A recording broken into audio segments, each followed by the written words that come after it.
but that's what we have to play with. This is the field that they have, and everybody's got it the same. So, Coach, thanks a lot. Best of luck tonight. Thanks a lot, Bill. All right. Here we go. Nepean, Ontario, Bill Callahan along with Chris Drennan, the Greenjackets versus all the Montreal Condors. Montreal kicking off to the Jackets.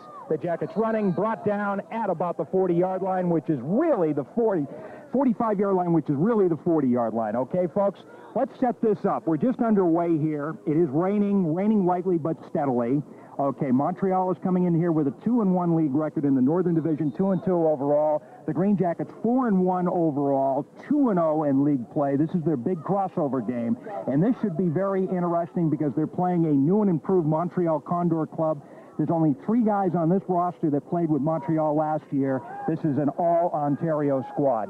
The Greenjackets come out of the huddle right now, and again, we're playing on a Canadian field that's been pared down, so the ball right now showing at the 44-yard line, really about the 39. Here we go, flag on the play, pass complete to Chandler from Kevin Siska, and we're going to see what the officials call. Chris Drennan, how you doing, buddy? Good to have you here. I'm good. It's good to be here, Bill. Yeah, commenting on the field, I guess it's same field for both teams, so I guess that's not going to be too big of an issue for either team tonight. Although I'm looking back at the goalposts here, Bill, and they are set back from the inline.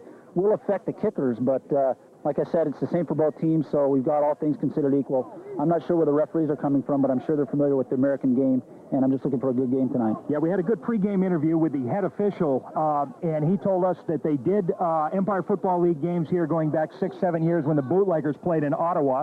They have tremendous experience. What we've done is we've taken a 110-yard field and cut it down to 100, but the width of the field is still wider than the Americans, so it's going to be a little bit more of a stretch for the defense, a little bit harder work for the defense, a little bit more room to operate for the offense. Here we go, 2nd down and 5, keeping it on the ground. Boy, he didn't get too far. Looked like number 22. Sakima Grimes. Sakima Grimes, that was some hard running by Sakima on that play. Taking a very hard hit, but hanging on to the ball. While we have a chance to mention it as we start the game here, the rain begins to fall. It's a little bit damp. Field will continually get a little wetter, but fortunately for both teams tonight, we do have a turf field, which should be consistent for the teams, assuming they have the right footwear on, and that's a concern for me with the Greenjackets, Bill. Yeah, no question about it. And we thought this might be just a quick shower in and out, but I'm not so sure right now. It was windy and breezy earlier when we were getting set up. Greenjackets right now on a big second, or is that third? No, that's second. Here we go. 2nd down and about 3.5 yards to go for the Jackets. Long count, back. Kevin throws. Danny Chandler's got it. Dan Chandler running in for a touchdown. Greenjackets. No flags on the field. It is 6-0 Greenjackets early in the first quarter. Wow. There we see it once again, Bill. Incredible pass by Kevin Siska, knowing his receivers as well as he does. Dan Chandler running underneath the ball. They aren't going to catch Dan when he catches that ball. 6 points for the Greenjackets. Good way to start out when you're on the road. Strike first blood. Put the team on the defensive, the opposing team, and we got 6, looking to tack on 7. Now, the Greenjackets are used to scoring against Montreal, but the one thing I will point out, Montreal can score. So this could be a high-scoring affair before it's all over. Remember, last year at McGill University, Montreal wound up scoring 3 touchdowns against a very, very good Greenjackets defense. Here we go. Bagstad back with the team, barefoot kicker from the University of Albany, wearing number 10. They're setting this up at the 15-yard line. Here we go, trying to make it 7-0. Nepean Sports Complex, Nepean, Ontario, outside of Ottawa. Kick is up. Go ahead, Coach. It's good. So, quick 7-0. Good start for Bagstad tonight. Outstanding start for Bagstad. Outstanding start for the Greenjackets. Way to strike first blood, like I mentioned. Yeah, you're talking about a Condor team that's very offensive-minded. They have shown that in the past. So I do see them looking to try to put some points on the board. They are a throwing-oriented team, so we should see them testing the Greenjacket defensive backs this evening. This should be very, very interesting. Folks, if you're just tuning in, this is the Montreal Condors, team you've seen for many, many years in the Empire Football League, but they've made a move to outside Ottawa this year due to a situation with officials and field issues as well. And what's happened is head coach and president Wilbert Scott has really done a great job recruiting in the greater Ottawa area. So this is an Ontario squad. A lot of guys here play junior ball. We're going to be seeing a quarterback playing his first year on this level, McPherson. He played junior hockey, a great athlete. It'll be interesting to see what he can do with the football here tonight. Also here that there's some older guys here that have seen EFL experience back in the old Ottawa bootlegger days. So it should be very interesting, Chris. No, I think so, Bill. But one thing that we do have to mention, too, is you're looking at teams that are players that are coming from the Canadian or north of the border. so their familiarity with the outdoor American game may not be as experienced as it is with the Green Jackets and teams that are down in the United States. Good point. As Bagstad gets a good boot into it, he's having a good one. This picked up on the 20, and he's motoring up the middle, looking for room on this slick surface. Brought down at what is basically the 36-yard line, but it's really the 30... Wait a minute, I want to make sure I get this right. 36-yard line on this field would really be the 31-yard line, right? Or we're cutting 5 yards off. Yes. 31. I was just doing the math, counting back from the inline. I'll probably be doing that off and on throughout the evening. Yeah, it's difficult to get a read on it, but with the offense of the Condors being throwing-oriented, that probably comes from the fact that they do or are experienced with the Canadian game, which is very pass-oriented, and so these players are more familiar running the passing game than they are the running game. McPherson right now wearing number 9 and the white helmet. He's the starting quarterback, first-year EFL man. They're keeping it on the ground to number 20, Sean Harks. Sean Harks usually plays wide receiver and had a great game last week against Green Mountain. He's playing running back here tonight, expects to see quite a bit of action, Chris. Yep, Bill, and that was a good stop by the Green Jacket offensive line. Way to put the stop on and put him in a second and long situation. Important for the Jackets defense to make a statement right now and here tonight, show that they aren't letting up from last week's outstanding win versus the Orange County Bulldogs and putting them in a punt situation on their first series. No question about it. 11:44 remaining, 7-0 to score. The Green Jackets on top of Montreal here outside Ottawa, Ontario, Canada. Bill Callahan along with Chris Drennan on WNCE North Country 8. Empire Football League action at its best. Flag on the play. Was it illegal procedure or offside? Completed pass. And another flag, and the ball down at the 35-yard line, which is really the 30-yard line. Let's see how the officials sort this one out. Could be offsetting. Well, the flag on the pass play, or at least the completed play in the backfield of the Jackets, was definitely a face mask on the Jackets. We'll see what happened up front here, whether it was a legal procedure on the Condors or not. Looks like it was, so I think it'll go in the Condors' favor. One major omission from tonight's game on the defense is that of John Rowan, which the outstanding award-winning linebacker for the Green Jackets. I'll figure out here as we go along who we're putting in his place, but of course Rowan receiving all league honors last year. And by the way, the linebackers this evening are sponsored by the UPS store. Mailboxes, etc. is now the UPS store in the Hannaford Plaza at 175 Broad Street in Glens Falls. Right now the officials marking this one off. And they're going to put this at the 39.5-yard line, which is really going to be about the 34.5-yard line as we continue to convert all night long a Canadian field into American rules. When you see the camera in the midfield, you'll see two 50s with a C in the middle. That represents the 110-yard Canadian rules football field. Here we go. Big second down right now. Second down for the Condors. Incomplete pass. Intended receiver number 10. He calls for a flag. Does not get one. That's Ronnie Thoba, wide receiver. Well, it never hurts to call for the flag, but I don't believe there was any play there that was a legal play by the Green Jackets or a pass interference. That was just a timing route that was just not timed very well by the Condors.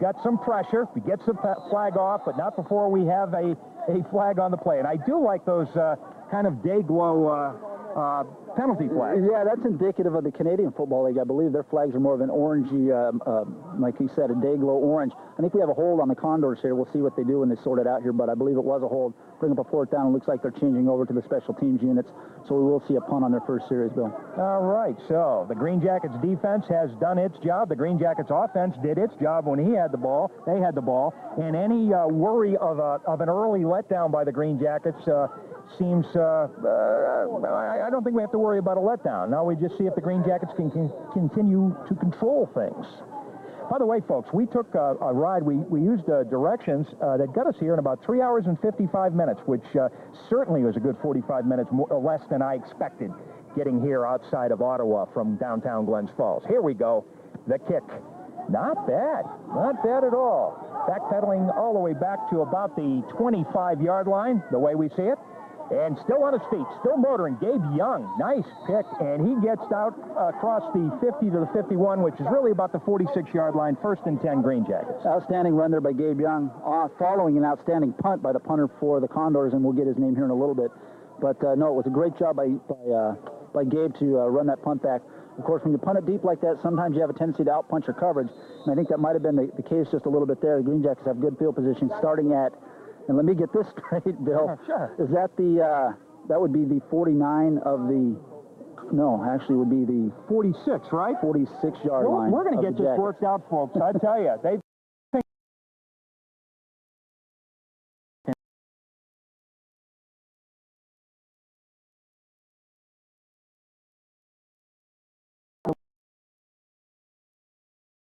down in 11 when they settle this one out. Yeah, not much happening there for Grimes on that play, trying to run off tackle there, and not a lot for Grimes. Of course, they stuffed it right at the line. Brings up a 2nd and long situation, though. Taking a look at the other 4 games in the Empire Football League tonight. St. Lawrence Valley at Green Mountain. Neither team has won a game in either's history. Somebody's going to walk away with a win there. That should be very good. And Watertown at Lake City. That's going to be a test for Lake City. They are undefeated, 3-0 in league play, 4-0 overall. But Watertown is loaded for bear. And, of course, the other game, Capital Land at Orange County. We'll talk more about that later. 2nd down and 11, the Green Jackets with the ball. Kevin Whitey Siska wearing number 12. Green Jackets with a 7-point lead. 6:37 remaining. Whitey's back. Whitey's got time and some good blocking. He dumps that one off and incomplete to number 82, and that's a surprise when he drops one, I'll tell you right there. Dave Jenks. Yeah, David Jenkins actually should have had that catch. I think he may be the first to tell you that. It was a little low from Siska, but it was definitely catchable. I think just a little loss of concentration there by Jenkins. The ferocity of the rain is...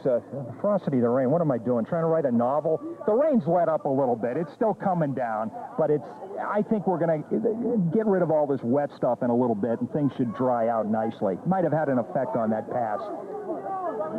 Here we go. Green Jackets. Big 3rd down right now. 3rd down and a short 11 yards to go. Ball really, folks, on about the 46-yard line. We've got a Canadian field that we've changed for this game here tonight. Kevin's back. Kevin's looking. Ooh, he throws, but slips as he throws. Albert's the intended receiver, incomplete, and we're very lucky that that was not picked off. Very fortunate for Kevin Siska and the Green Jackets that pass wasn't intercepted. 2 defenders for the Condors actually had a chance at it. Being wet, that the ball was a little bit wet. I think it went through both of their hands, off one of their helmets, actually. And as Kevin Siska let that ball go, he was slipping to the ground, or to the turf. Be interesting to see how his footing is through the rest of the evening. Right there on that play, though, footing was an issue. Here we go. So we've got a 4th down situation right now. Number 17, Dan Chandler, in to do the punting chores. He's got the touchdown tonight as well, and he's also playing defense. He's going to be one tired hombre when this game's over. Just a very, very light rain falling. Green Jackets should be able to get that ball way down there. Be interested to see on the pursuit on this one, how it works. A little high on the snap, but he gets it off. Taking your Green Jackets bounce.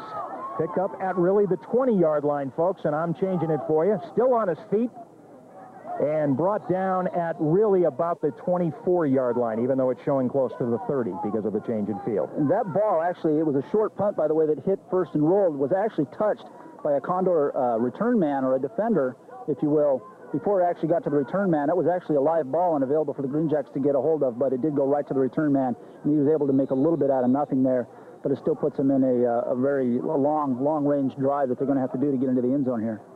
This field also the home of the Ottawa Sooners junior football team, of which McPherson, the quarterback, number 9, taking him out of the huddle, has played for. So he's used to playing at this field here at Nepean, Ontario, right outside of Ottawa, the capital of the great Dominion of Canada, our neighbor to the north.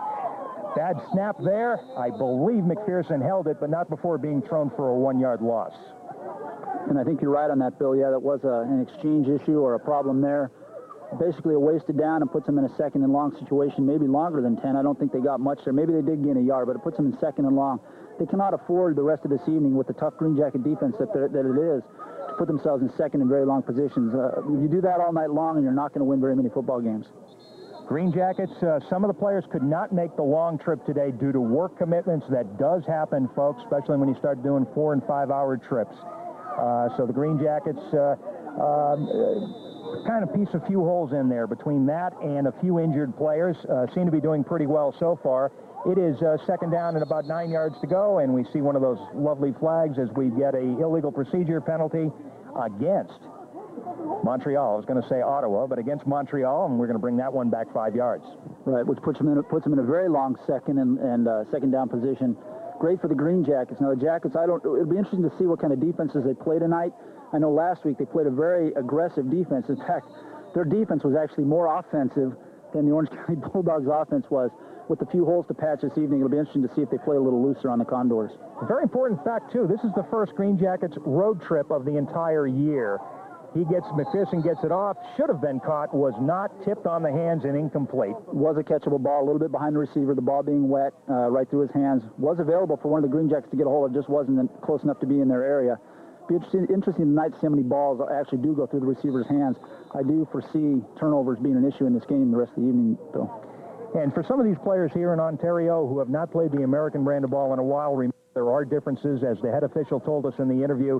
The Canadians play with 12 instead of 11 players, and of course, longer field, wider field.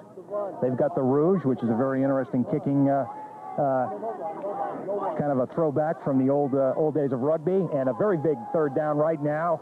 Screen pass goes nowhere, incomplete, and that's a big fourth down. It is a big fourth down. They're going to be put in a hole in a punting situation here. The Greenjackets should come away with outstanding field position. Right you were, Bill, about the differences between the outdoor game in the United States and in Canada. Aside from the width of the field and the length of the field, and you did mention the Rouge, which is a one-point conversion that can be made on a missed field goal, you've got end zones that I believe are about 20 yards long that go beyond the goalpost. In addition to that, it's 3 downs and out, not 4 downs and out. So everything's different. For these guys here playing tonight, some of them, this is their first experience with outdoor football on an American-style game. And there's also motion towards the line of scrimmage. So there are a few nuances or differences in the game from Canada to the United States that can play a factor tonight. And, of course, our friends from Montreal doing the kicking right now on a fourth down. He's going to be deep. He's really at his 5-yard line. We'll put a boot into it at about the 10. He gets it up with a decent hang time.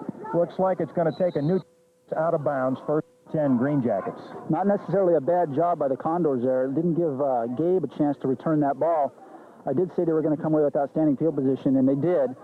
He was able to return it or not, so I don't think that really worked against the Condors. It didn't work in the Greenjackets' favor either. Greenjackets right now sitting in first place in the Southern Division of the Empire Football League. A win here would keep them in first place because both Orange County, Albany, as well as Scranton have losses, and no matter what they do, it's going to be the Greenjackets holding on to first, which is great news, Greenjackets fans.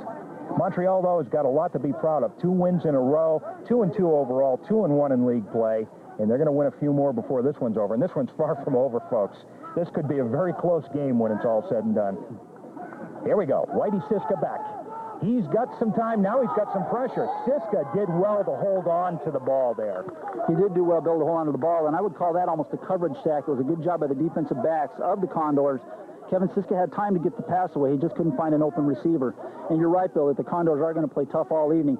A equalizing factor in any game like this is, of course, the traveling, the nature of the team having to travel, and it wasn't a longer road trip for the Greenjackets in this case, and they don't have the travel or the roster that they have for a home game. So you've got a couple of those factors involved in there, and it could actually be a very competitive game all night long. Well, let's see what happens. Right now, Siska is in the huddle. It's second down and about 16 yards to go for the Greenjackets. Chandler will be wild left. Sakima Grimes in the backfield. And it looks like, yes, number 33, Keith Sylvester. Wide right there, Gabe Young and Larry Alberts. Let's see what happens. Keeping it on. Nice job by Keith Sylvester. And let's see if I get this right. It's the 48, but it's really the 43. Yeah. You're right on with that one, Bill. Yeah, okay. Yep, the yellow line down the middle, that is the 50. We got to ignore the actual yard marker numbers. Yep. And I think we'll get by this evening. I think the Condors were expecting something in the air on that play, and they ran it right up the middle. The Jackets did with, actually, that was Keith Sylvester, and he had a great run there, put him in a very makeable third down situation where they were at second and long prior to that play. So they're mixing it up. The Greenjackets doing well. Gabe Young here, wide left. He's out there with Glover. Wide right, Dan Chandler. Sylvester and Sakima stay in the backfield.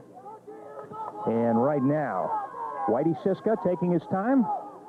And the throw, we have a flag on the play, and we have a pick. Intended receiver was Dan Chandler. Yeah, we do have a pick on that play, Bill, and it'll be interesting to see what the penalty is, because actually that pass play was a catchable play. I think Kevin Siska put a little too much air into the ball, a little bit underthrown, giving the defensive back a chance to make that interception as he appears to be a little bit shaken up. Very important call here. It was on the Green Jackets. It will be declined. It will be the Condors' ball. Very key play for the Condors, and good chance for them to get back in the game and tie the score up 7-all. Yeah, that's a big one for the Condors. No question about it. It keeps this one very close, and I haven't given you the score enough. 7-0 is the score. The Green Jackets leading, but we're already down to 3 minutes and 12 seconds, and the Condors have the football in their home field. Yeah, now you don't see very many mistakes made by Kevin Siska. That was one case where he did make a mistake. He got too much air under the ball, not enough air. I mean, not enough air under the ball and get it over the top to the receiver. And the defensive back had a chance to actually run in front of that and make that interception. So that was one of the very few mistakes we see Kevin Siska make. Now, if the Condors can pull off a win here tonight, they will be 3-1 in league play and tied for second place with either Watertown or Lake City. Keeping it on the ground, not much of a gain. Defense was tough up the middle. I think the Jackets are going to be playing tough on the Condors all night long up the middle. They do need to establish a running game so that they can work their passing game a little better. You can see them trying to get that or make that happen. That's part of their game plan as we see it unfold here in this first quarter. But so far, not much the Condors running the ball up the middle. Glenn Paul, big Glenn Paul, and he's coming in wearing number 32. We're going to see him in the backfield right now. Expect to see some running. The question you might be asking watching on your TV screens tonight is why all the different color helmets by the Montreal Condors? That's because so many of these guys come out of the junior ranks. You can play junior ball up until you're 24 years of age, and many of them bring their junior helmets with them. So you might see 5 different color helmets there, and that is the reason why. Different system of football, different levels than in the United States. 2:25 remaining. Clock continues to run. 7-0. The Green Jackets with the lead, but the Condors with the ball and looking very tough here tonight. McPherson back. He throws, overthrows his man, incomplete. It'll be second down. I was just going to say Brian, but we lost that one. And the Condors this evening have not had a whole lot of luck throwing the ball. Their timing has been off.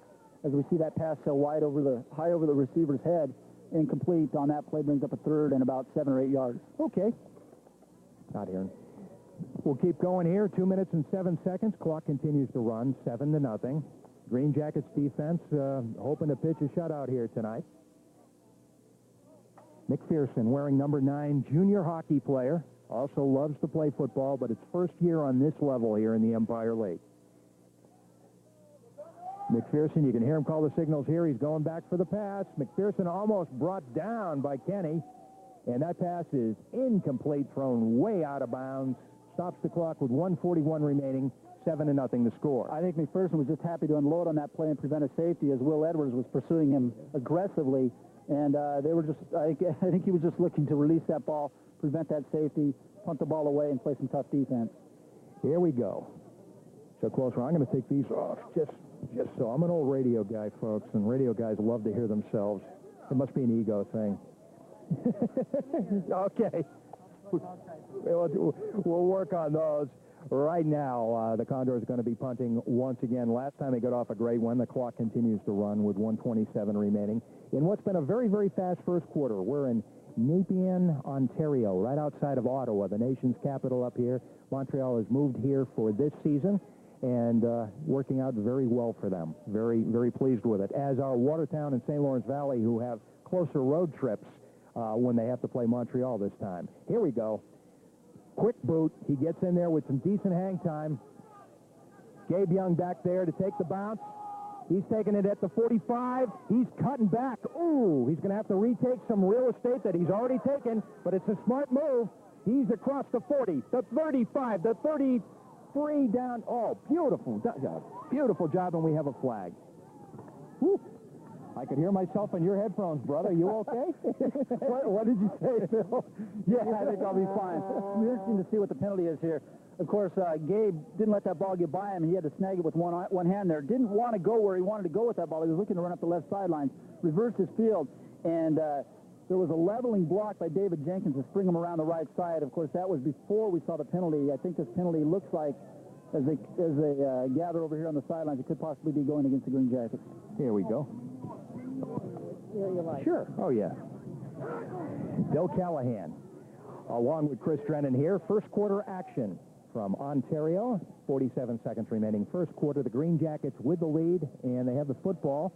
If the officials sort this one out, looks like this one. Oh, okay.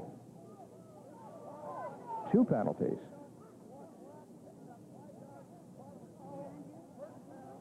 Okay, first down Green Jackets, 2 penalties, and that puts the football right now at the 30-yard line for the Green Jackets. Kevin Siska brings him out of the huddle. Danny Chandler is wide left. Wide right, I think I see Glover over there and Gabe Young. In the backfield, Keith Sylvester and I believe Sakima Grimes. Does Sakima have it, or is it Andre? Doesn't get too far with it. A lot of moves, but it did not fool the Condors D. Not a whole lot happening there on that play for the Jackets as they continue to try to run the ball.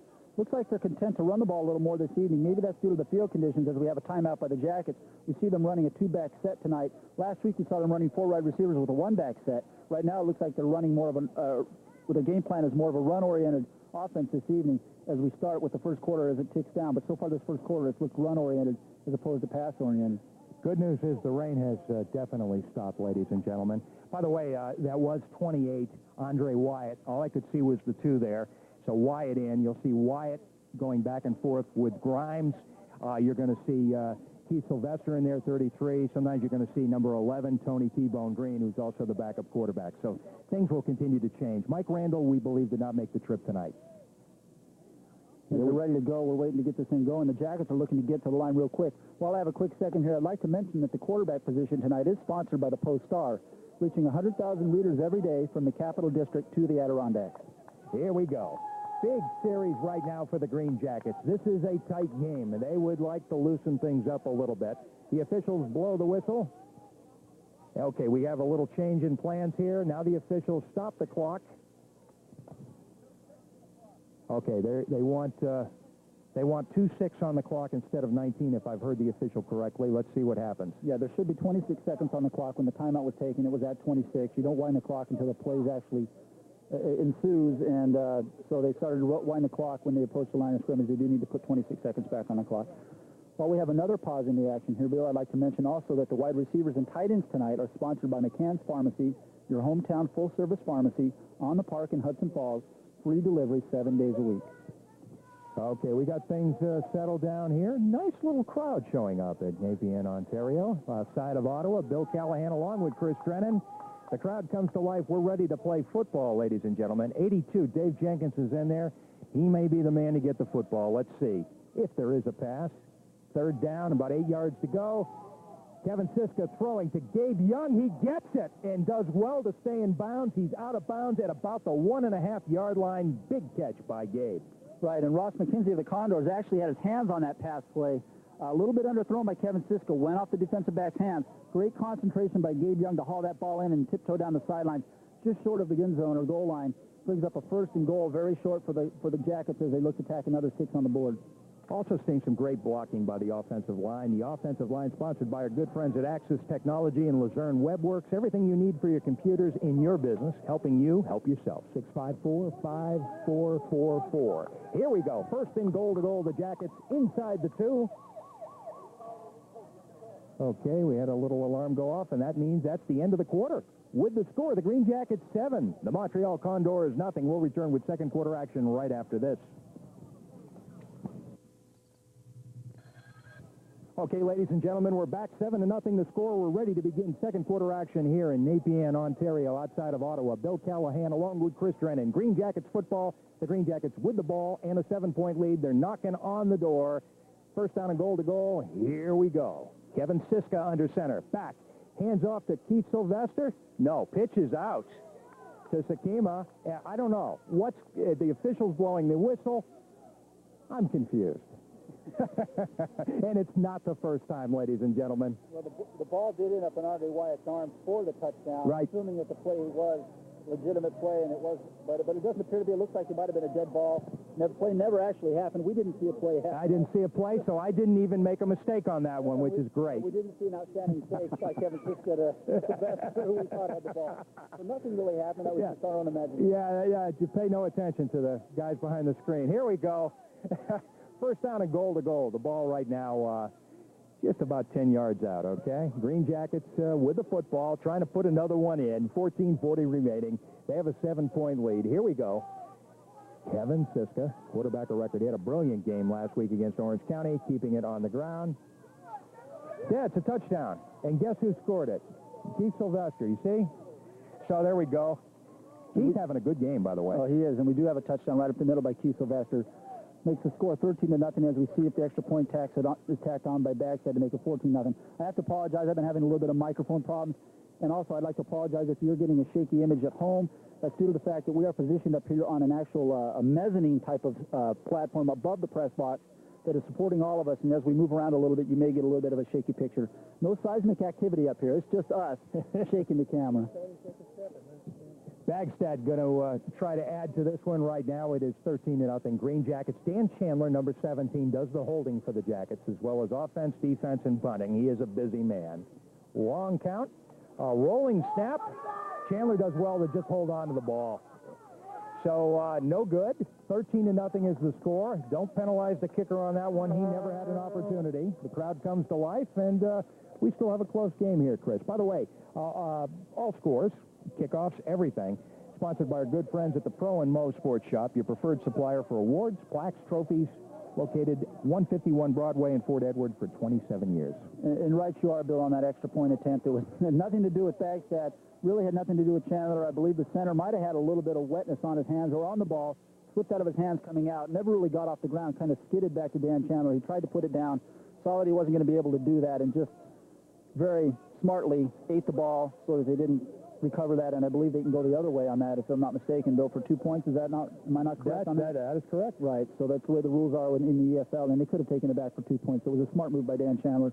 13-0's the score. Right now, we don't see that as a factor. You never know as the game goes along. Extra points can be very critical. We'll see how that plays out as the game progresses. Bagstead staying in to do the kicking chores. Kicking off. Of course, he's barefooted, and he's having a good game here tonight, which he really wanted to do. He's got a boot into it. That's a sweet kickoff, going a little bit left. Picked up, then dropped. A lot of time wasted trying to grab that one, but he does well to grab it. And he is brought down by a couple of Greenjackets back at about the 24, 23-yard line. Right, and that, once again, outstanding coverage by the Greenjacket special teams on that, following a great kickoff by Brian Bagstead. Right you are, being barefoot as he is. We'll see. It'll be an interesting thing. Of course, we saw it last year, Bill. Being a barefooted kicker that he is, we've gone from one extreme to the other. Sure. We've been in sweltering heat as the season began, and then as it wound up, we ended up in snow-like, blizzard-like conditions almost at times where we couldn't even read the markers on the field. That has to affect a barefooted kicker, although Bagstead fared well all season long with that bare foot as he was awarded all-league kicker in the Empire League. Yeah, he sure was. Ball right now at the 23-yard line. Number 9, Mike McPherson, rookie quarterback in the Empire Football League. Looking pretty good, though. He's back. He throws that one up in the air, close to being picked off. Number 21, wearing 21 tonight, is Jason Johnson. That's Rudy. Rudy usually wears number 41. There was a mix-up in the jerseys. That's why that one's a little floppy. Rudy's wearing 21 tonight. That's what I just said. Yeah, we got that. Thanks, man. And all over McPherson on that play was Brian Northern, forcing him to put that ball up a little ill-advised, too much air underneath it, throwing off his back foot, just trying to get the ball off. Could have very well been picked off by the Greenjackets, went to the ground. That was definitely in the Condors' favor, as they have another chance here on a second and very long situation. So Rudy's in there getting some action in. Great to have him there. Mom's still out of the hospital, which is good news. Ooh, boy, we have a lot of flags tonight. Kind of chopping this game up a little bit.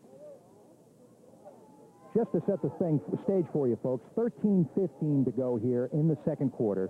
13-0 the score. The Greenjackets with the lead. Montreal has the ball. And we're waiting for the officials to settle that one down. Offsides on the Greenjackets will bring the second and about 6 or so for the Condors on that play. I couldn't see anybody jump there, so I'm wondering if someone wasn't lined up in the neutral zone on that play, Bill. Might have been. Kind of surprising. Okay, second down and 5. Here we go. McPherson with the white helmet. You can hear him all the way up here. He's handing it off, keeping it on the ground, up the middle, still running, still moving, keeps his balance. I don't know how he does it. Rudy brings him down. Rudy Jason Johnson, number 21, a nice save there. Wow. Yeah, Rudy definitely did save a potential touchdown there. Of course, that was Sean Harks with that run. Outstanding run by Harks just to break the arm tackles and get the first down. Not only the first down, but additional yardage. And darn near close went all the way for the distance. Good job there by Rudy to make that tackle, Bill. Hey, good to see Rudy in there and having such key plays as well. Rudy, the real heart of the Greenjackets football team. 5-year veteran now. Wow. Hard to believe. Here we go. 1st and 10 Greenjackets right now. They're at about the 47, 48-yard line. Not the Greenjackets, of course, Montreal. They're keeping it on the ground and up the middle and not getting anywhere that time.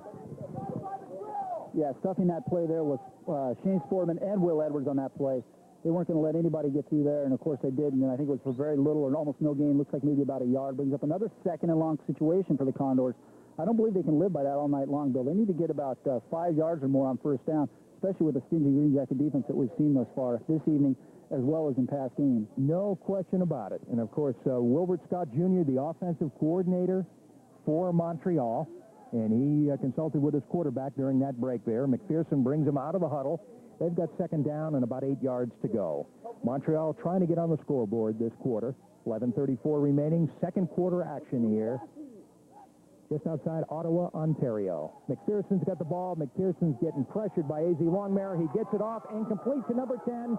He's still running. He's still on his feet. Rudy to beat. Rudy brings him down, and some help from his friends, including Brian Northern. And number 24 as well by the Green Jackets. Yep, and that was a great job there by Rudy to bring him down.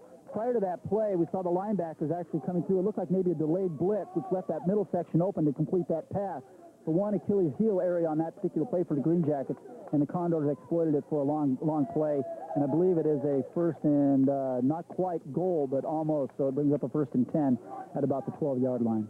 Rudy comes off, but Rudy got help there from both Mr. Mitchell and Mr. Northern to bring him down. Clock continues to run, 10:40 remaining, 13-0 to score. Montreal knocking on the door. We've got a flag, as you can see the players all delayed, saying, should we keep going? McPherson holding on to it. We've got more flags, and we've got multiple penalties, no question about it. Yeah, we have additional flags out there. We'll wait and see how they sort this out. I don't even want to venture a guess at this point, because they came at different points.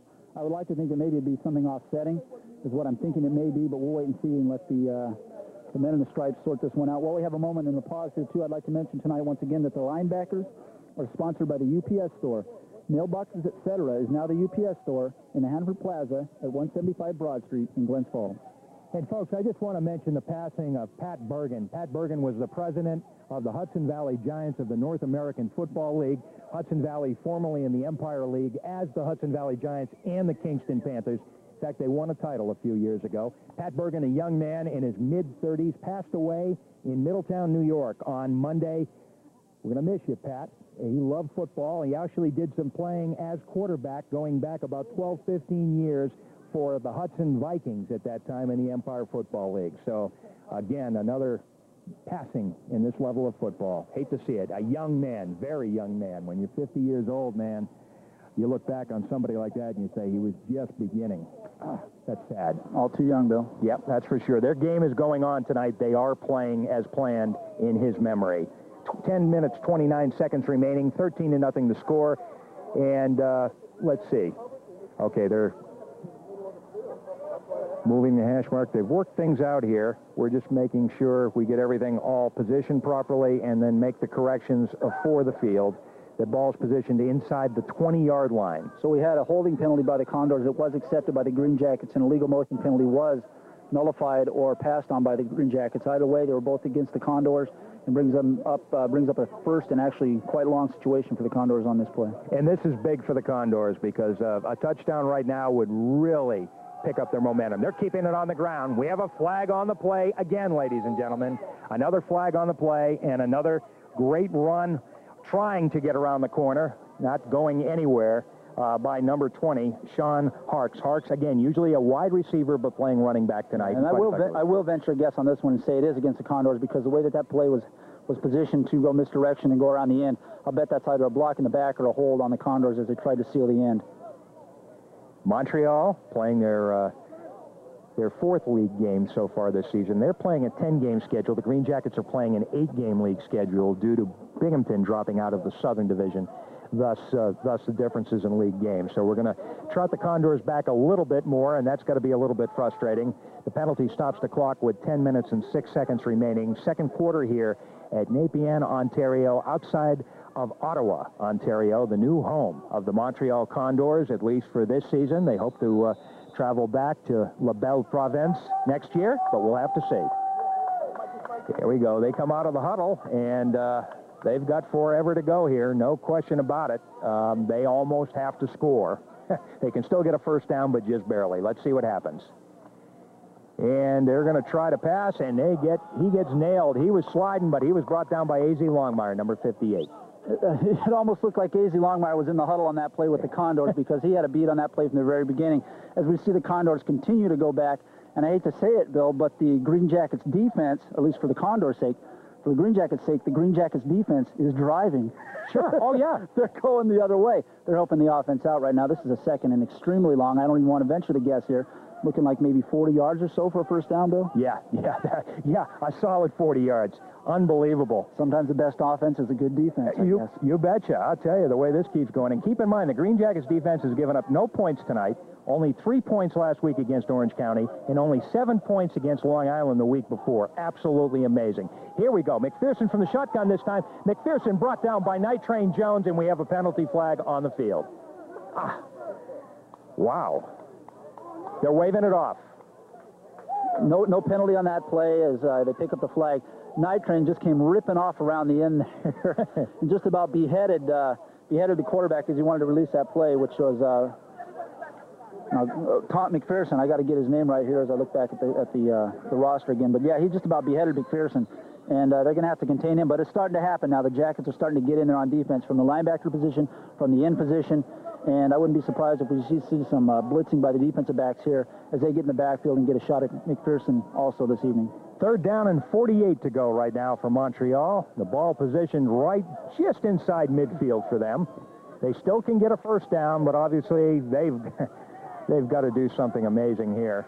We don't know what their kicking strengths are as far as field goal goes, so we have to assume they're going to go for the end zone. Flag on the play. McPherson gets the ball in the air, picked off by Gabe Young. Gabe's still motoring. Gabe's going across midfield. Gabe Young, number 3, still on his feet. He cuts inside, brought down. Beautiful run by number 3, Gabe Young. And we got to see what that penalty flag was over there, but nice. Yeah, I'm not quite sure what the penalty is, but if it was a free play for the Condors and nothing lost, nothing ventured, nothing gained, and they were just trying to get one deep down the field, maybe they know something I don't. But right now, it looks like with the change of teams, it looks like it went in against the Condors. It's going to be Jackets' ball at about the 28-yard line? Yes. Gabe Young playing both ways, and effectively both ways, these last 2 games especially. That's 2 interceptions for Gabe in the last 2 games, both of which he ran back for long returns.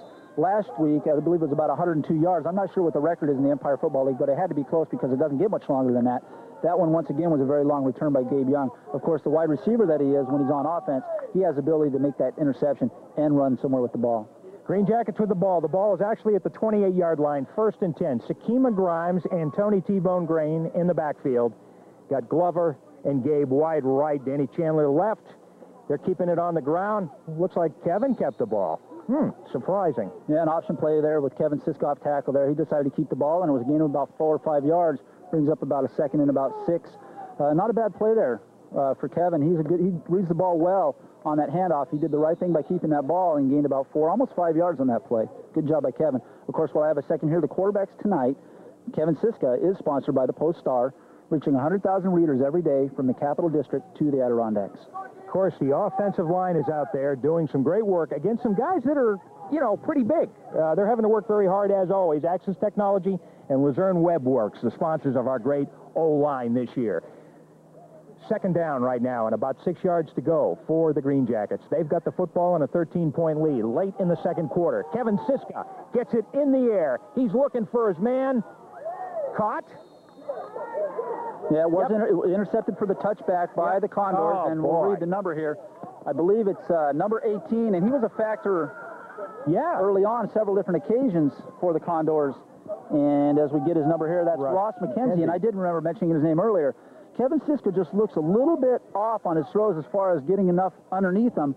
A little bit short all night tonight thus far, and I would have to credit that partly to maybe his footing, and the other part to maybe the slipperiness of the ball, possibly being a little wet. But whatever the reason, he's just underthrowing Chandler just a little bit and just giving that defender enough time to run under there and make the interception. Perhaps he's going to rethink his strategy over on the sidelines, or maybe not him, but the offensive Tom Mayer on offense and Pete Quackenbush, and maybe throw some more stuff short and underneath just to try to keep the drives going. Okay, we bring the football out right now to the 20-yard line. Marking it on the 25 on a Canadian field is the 20-yard line for our purposes here tonight. Here we go. Number 9 for the Condors, quarterback tonight, Mike McPherson. And surprisingly, they're keeping it on the ground. He's expending a lot of energy, but not going that far. I mean, that's not bad, but in this situation with 6:41 remaining, you're down by 13 points. You haven't been able to run the ball that well. They're going to have to try something a little different. Well, that was Sean Harks on the play there. He did find some room around the end. If there was one area that the Orange County Bulldogs last week were finding any kind of running room at all, it was around the end.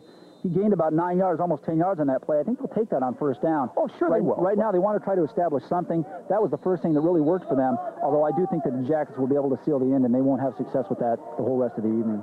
He's probably the one piece of their offense that has worked. I'd love to see the halftime statistics on Harks, because the conversion from wide receiver to running back certainly is working, but that's all we're seeing so far tonight. The pass game has not worked, actually, for either team, except for one pass on our play. Let's see what happens right now. Montreal coming back into the huddle right now. They've got a great situation. As you pointed out, second down and less than a yard to go. Nice run around the end. The rain beginning to fall a little bit again, and it's extremely humid as well. Even when it's not raining, it's going to keep things moist out there, folks. Kind of hazy as well. Get some wipers for these glasses. Here we go. McPherson back. Nice handoff fake. And a first down, I believe.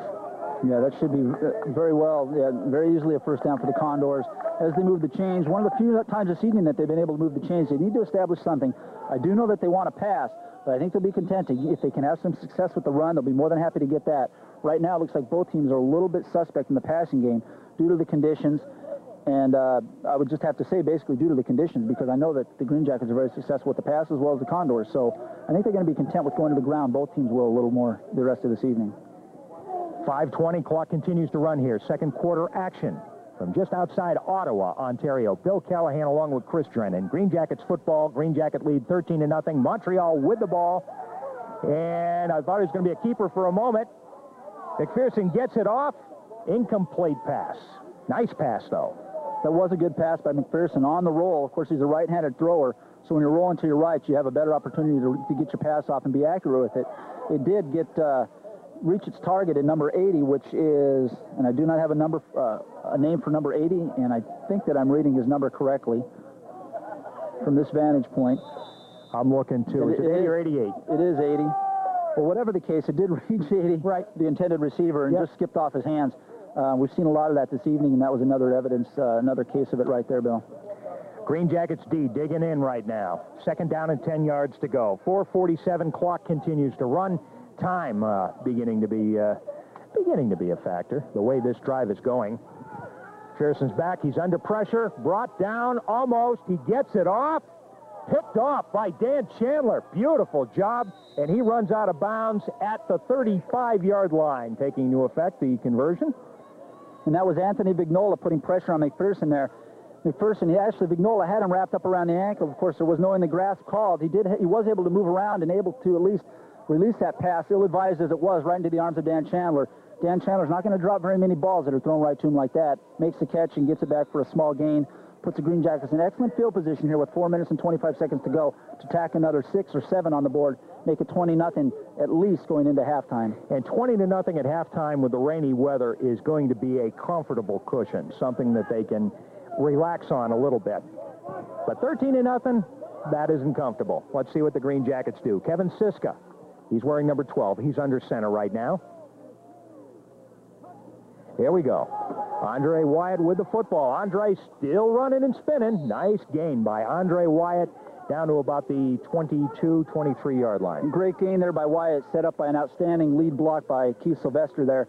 Wyatt does a good job once he gets through that first wave of tacklers and got a nice gain there. Brings up a first down for the Green Jackets as they drive for another 6. And one of the things that we would like to comment on is Keith Sylvester's intensity and his blocking ability have really cranked up over the last 2 years. Great to see him out there and producing so well. Kevin Siska right now. He's got, he's got Dave Jenkins. He's got Gabe Young wide right, but they're handing the ball up the middle. Still on his feet, number 33, Keith Sylvester. He's a tough man to bring down. Extremely tough, and that was some hard running there by Keith Sylvester. Really not much of a hole, a small one for him to get through, but you're looking at a big man. You're looking at 6 feet, 255 pounds. He's not going to go down with arm tackles. They're going to have to hit him low and wrap him up and bring him down.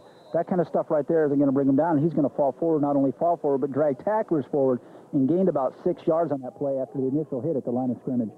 Number 80, Chris Glover comes in. Number 82, Dave Jenkins goes out. That's the change in the Green Jackets offense.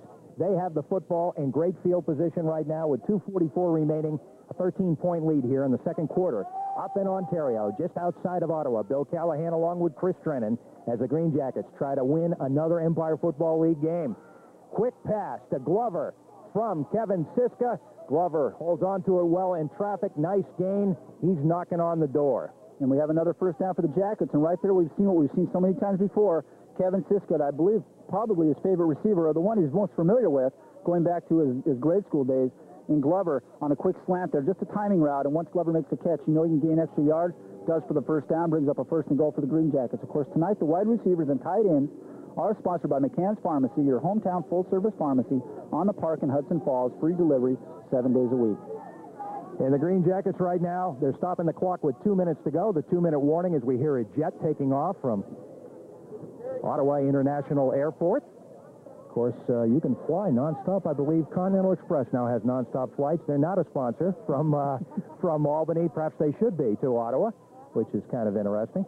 Right now we have the 2-minute warning as both sides get to water down on this very humid, uncomfortable night here in the North Country. While we pause again, Bill, I would like to mention, too, that the quarterbacks tonight are sponsored by the Post-Star, reaching 100,000 readers every day from the Capital District to the Adirondacks. And, of course, we've seen a number of combinations of quarterbacks and receivers. And in this case, Glover's listed as a tight end, but really in this offensive scheme of Tommy Mayer, he's really just another wide receiver. But it reminds you of Jim Plunkett and Randy the Rabbit Vataha, both in college and in the pros and the Patriots. I remind you of so many other combinations out there. It really works. The longer you play, the more you can think what each other's thinking while you're out there in a game situation. Here we go. Green Jackets with the ball. Tony T-Bone Green in there to do the blocking. 2 minutes left on the clock here. Green Jackets on the 5-yard line. Gives it to Andre Wyatt. Andre trying to get around that outside. Can't do it. Brought down for a loss. Yeah, he was brought down there by a swarm of Condor defenders as he slams the ball to the ground. Very frustrated with that play. But that play was doomed right after the in block wasn't sealed, and the Condors just read it well. They swarmed him on that play. He didn't really have much to go on, and that brings up a second and goal situation. Actually, I think they may have lost a couple yards on that play, Bill. Looks like about 2 there. But we're seeing Wyatt in the game a lot tonight, and not much of Sakima Grimes. I'm wondering if it's due to an injury or just maybe a strategic move by the Green Jackets. It'll be interesting. Maybe at halftime we can get a read on that, or a definition for that, or an explanation. We saw him a little bit in the first quarter, but not much after that. Seeing more of Tony this week. Tony didn't do much in the running back role last week, but did play a quarter at quarterback last week against Orange County. Glover in motion for the Jackets.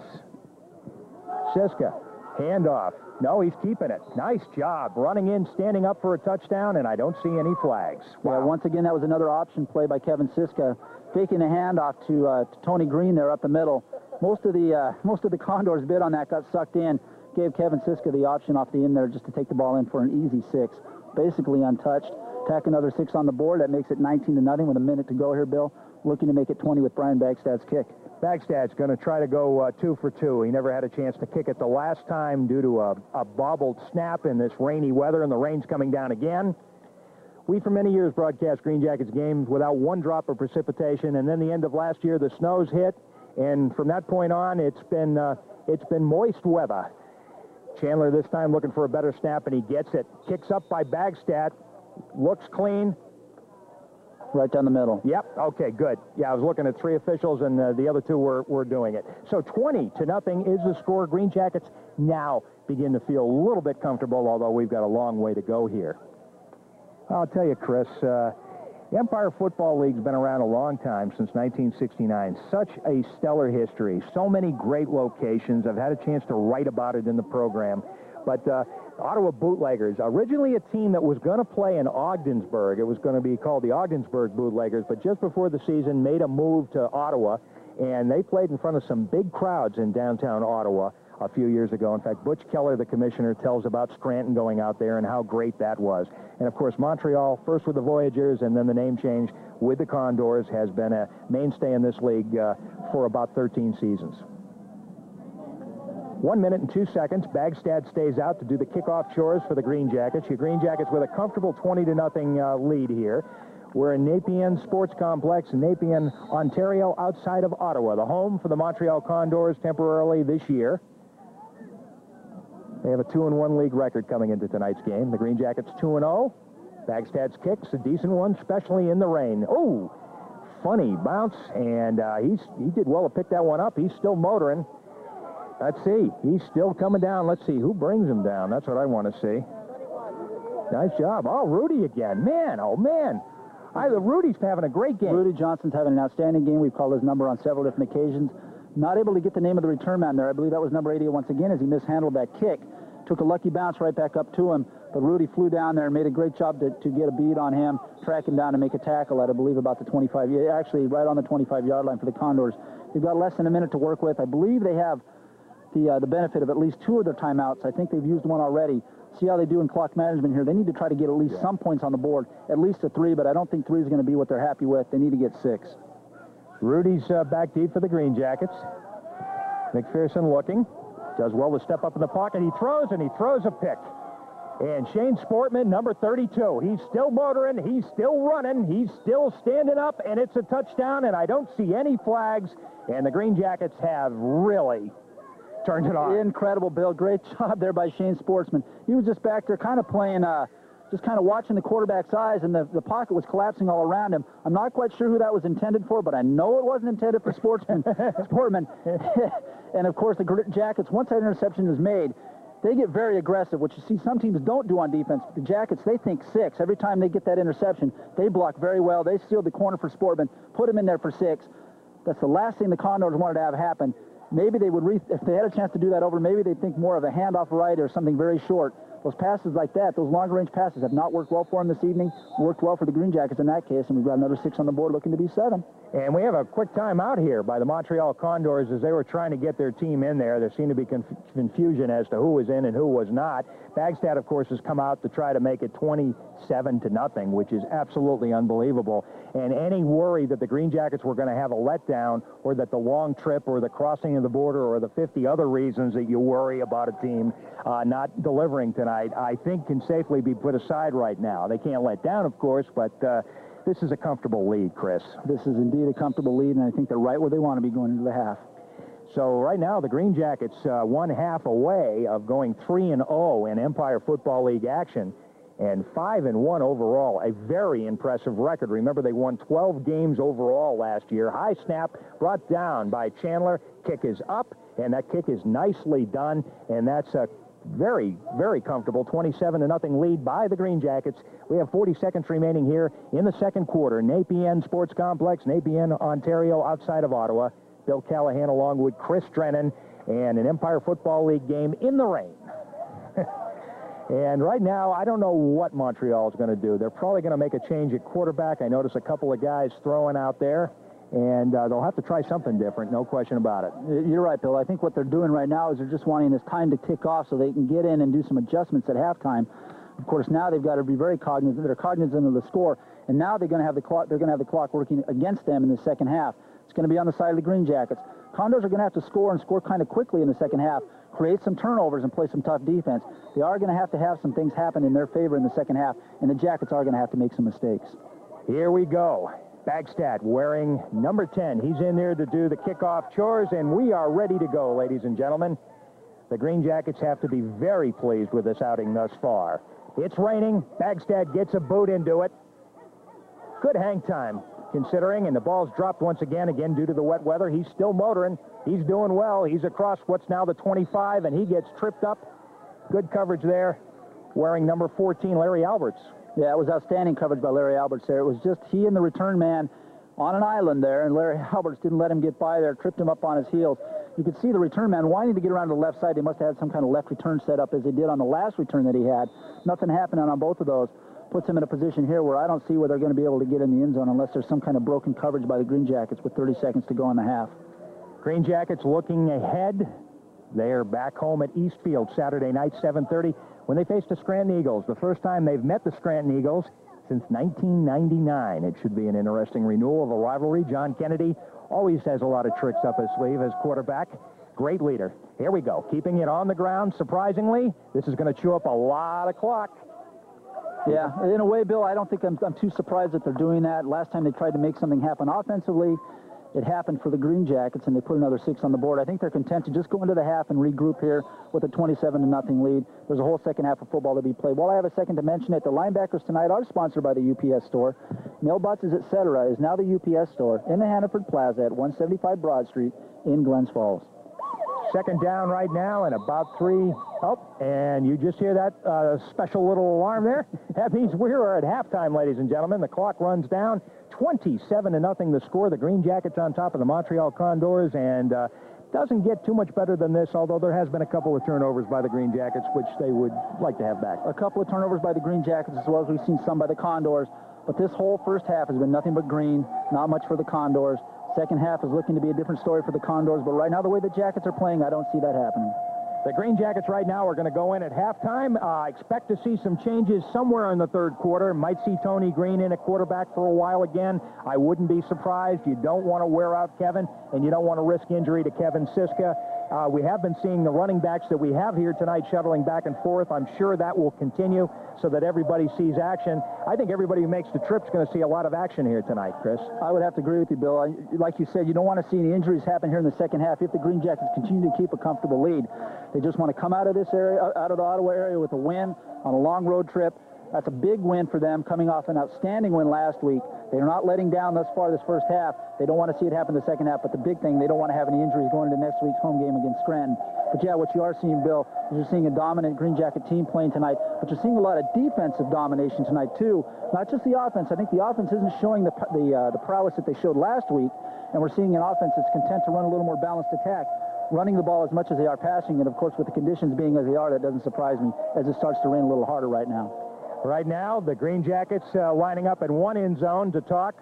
Montreal lining up to the other. Again, the score 27-0. Green Jackets on top at halftime. We'll return with third quarter action. Napier Sports Complex in Napier, Ontario, just outside of Ottawa. It's not football heaven, it's raining. It's Bill Callahan along with Chris Drennan. How are you, folks? We're ready for third quarter action. 27-0 to score. The Green Jackets are ahead in what's a very interesting game, and I think, Chris, you and I have discussed it, but the weather's had a lot to do with the type of play we've seen tonight. Most definitely. We see a shorter, less passing going on by the Green Jackets, a Condor team that's pass-oriented, that's been more content to run the ball. Maybe should have been a little more content in running the ball, as they've thrown 3 interceptions thus far this evening, one of which was run back by Shane Sportman directly for a touchdown. But, yeah, we're seeing it affect the passing game. We're seeing balls go through receivers' hands. We're seeing drop returns happening, and the rain has gotten steadier and has continually progressed over the half. So the more that happens, the more it works in the Green Jackets' favor as they occupy or have a 27-0 lead right now to start the second half, Bill. Ryan Bagstad, number 10, is teeing up the ball. He's ready to kick off for the Jackets. And, of course, the old football adage that the first 5 minutes of the third quarter will tell the story. If the Green Jackets can continue their domination, I would expect we'll see some wholesale changes to get everybody experience in different positions. If not, Montreal's got to come alive and come alive now if they want to get back in. The kick, and it's heavy rain right now, taken deep, so it was a good one by Bagstad. The man's still running. He's on his feet. Brought down.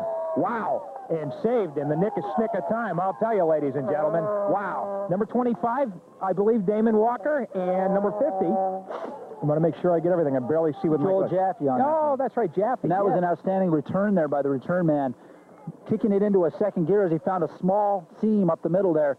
The best runners in the return game are the guys who run north-south and not a lot of east-west. He took it north-south, found a small gap, exploited it, kicked it into high gear, and gained some good yardage, put the offense in a position of starting at midfield, shortens the field for them, which is much needed for them to start the first possession of the second half. And this is critical right now, keeping that one on the ground, which does surprise me, trying to go left and skunked. And we have a new quarterback of record right now for Montreal, if I'm reading it right, Gary Pelletier, number 16, in at quarterback right now for the Condors, and that's a good move by Coach Wilbert Scott. Time to make a change when you're down 27-0. Right, and there was no fooling Brian Northern or A.Z. Longmire on that play, as they actually lost almost a half yard, almost a yard on that play, as the running back tried to run around the left side, and they got stuffed on that play, bringing up a second and very long position. Something I've repeated over and over as the evening's gone along here, second and long for the Condors. The Condors, 2-2 overall, 2-1 league record coming into tonight's game. They're keeping it up the middle. He's still running. Nice gain.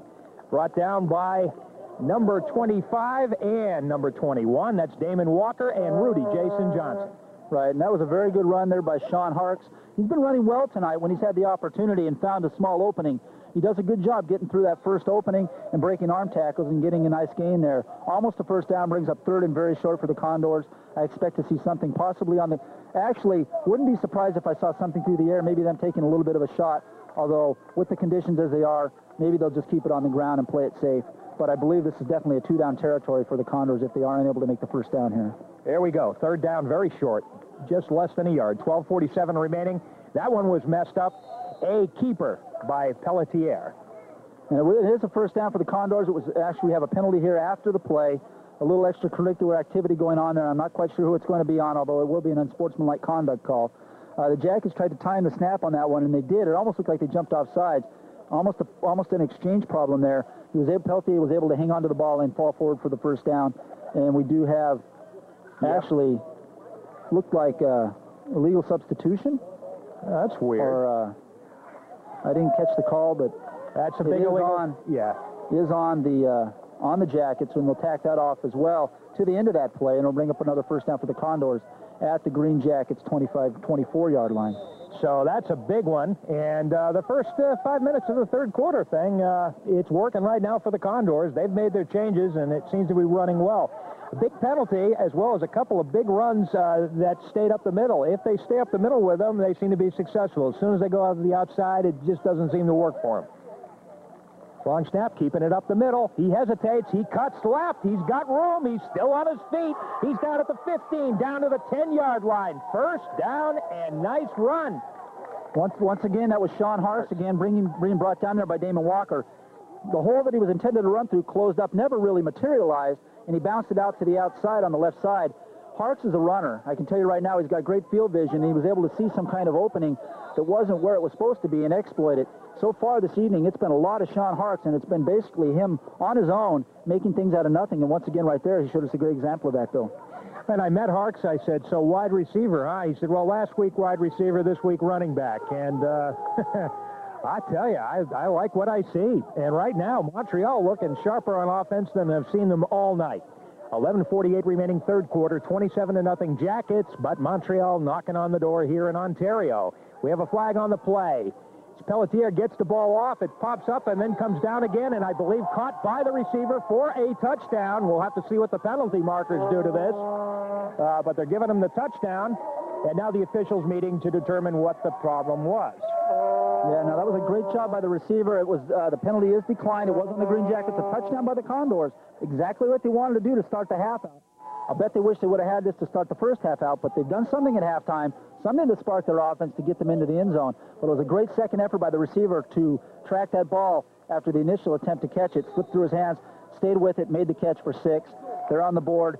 Maybe we're seeing something here by the Condors offense. I know they're confident now. We'll see if they can keep it rolling, or the Jackets defense can stiffen up the next time the Condors have the ball. And the big change, Pelletier at quarterback. Maybe that's the key. Kick up. It's good. Woo. Well, 27-7. Don't go away, ladies and gentlemen. We have a football game. Well, it looks like we do thus far, Bill. No, we've actually seen the Condors snatch the early momentum for the second half here. Of course, the Jackets haven't had the ball at all yet on offense. That'll be key right there to see if the Jackets offense can continue to drive down the field and take the wind out of the Condors' sails. I believe that the Jackets will have something up their sleeve to get a drive down the field and put it in the end zone. They've been successful this evening, putting 27 points on the board, also with the help of some great defensive play by the Jackets. But 27-7, and the Condors are feeling a little more confident.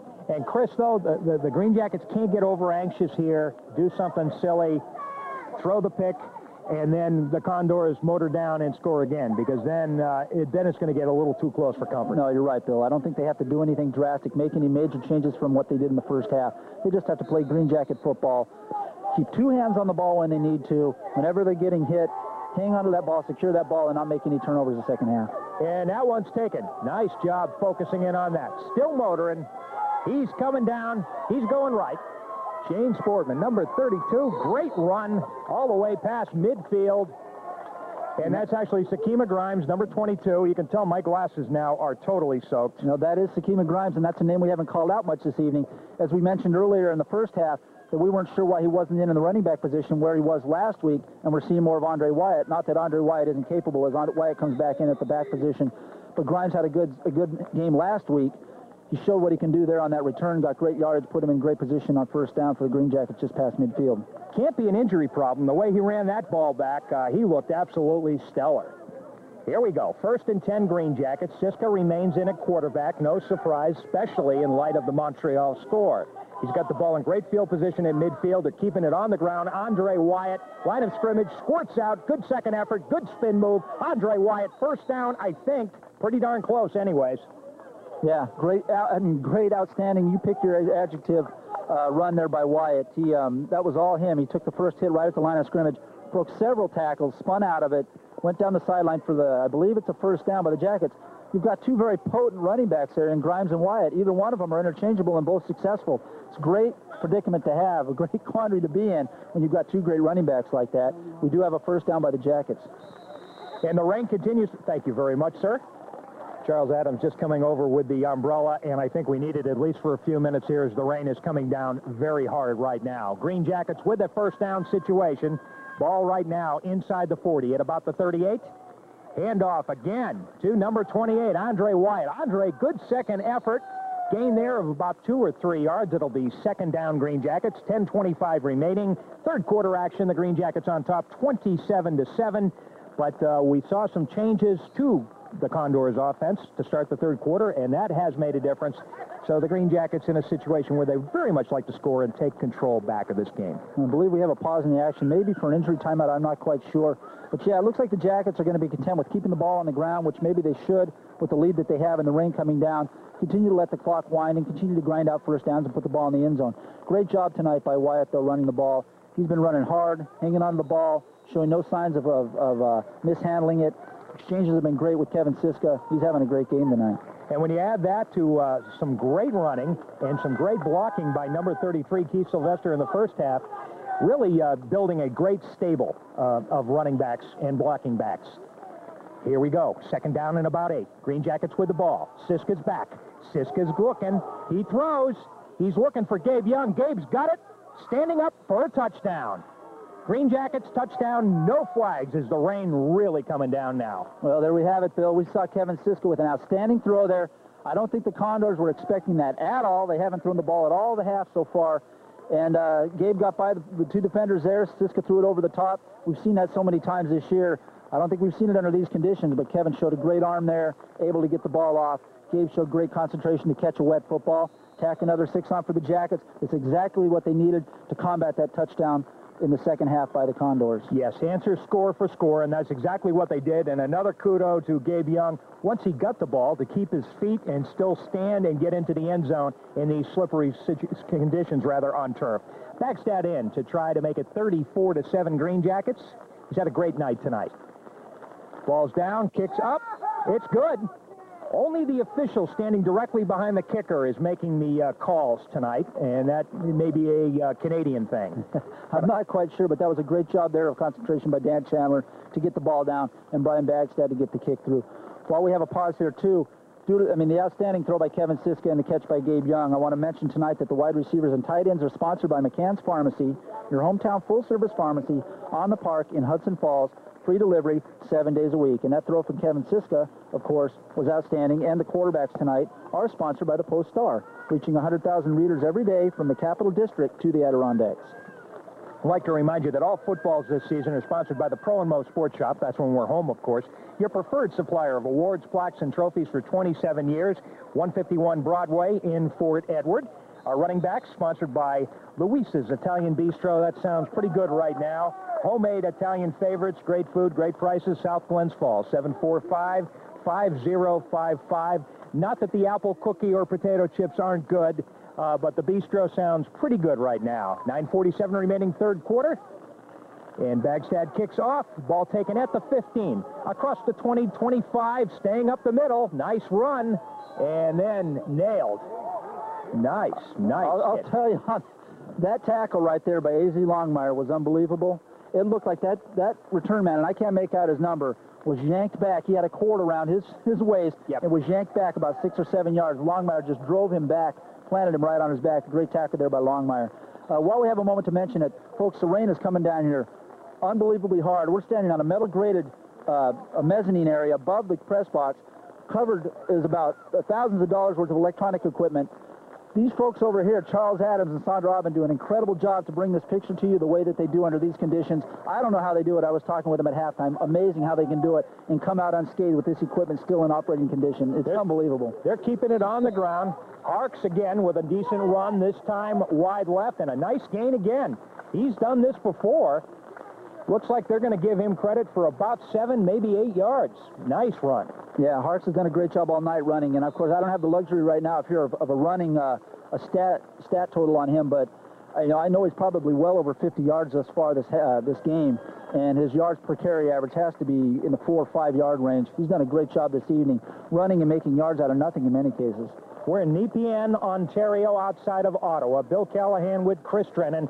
Third quarter, Greenjackets ahead 34-7. Montreal with the ball. They're keeping it up the middle and on the ground. A first down and more. The ball now at about midfield.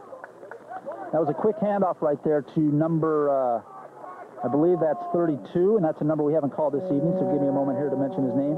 And that's Glenn Paul. That was the fullback, I believe, number 32, with a quick shot up the middle.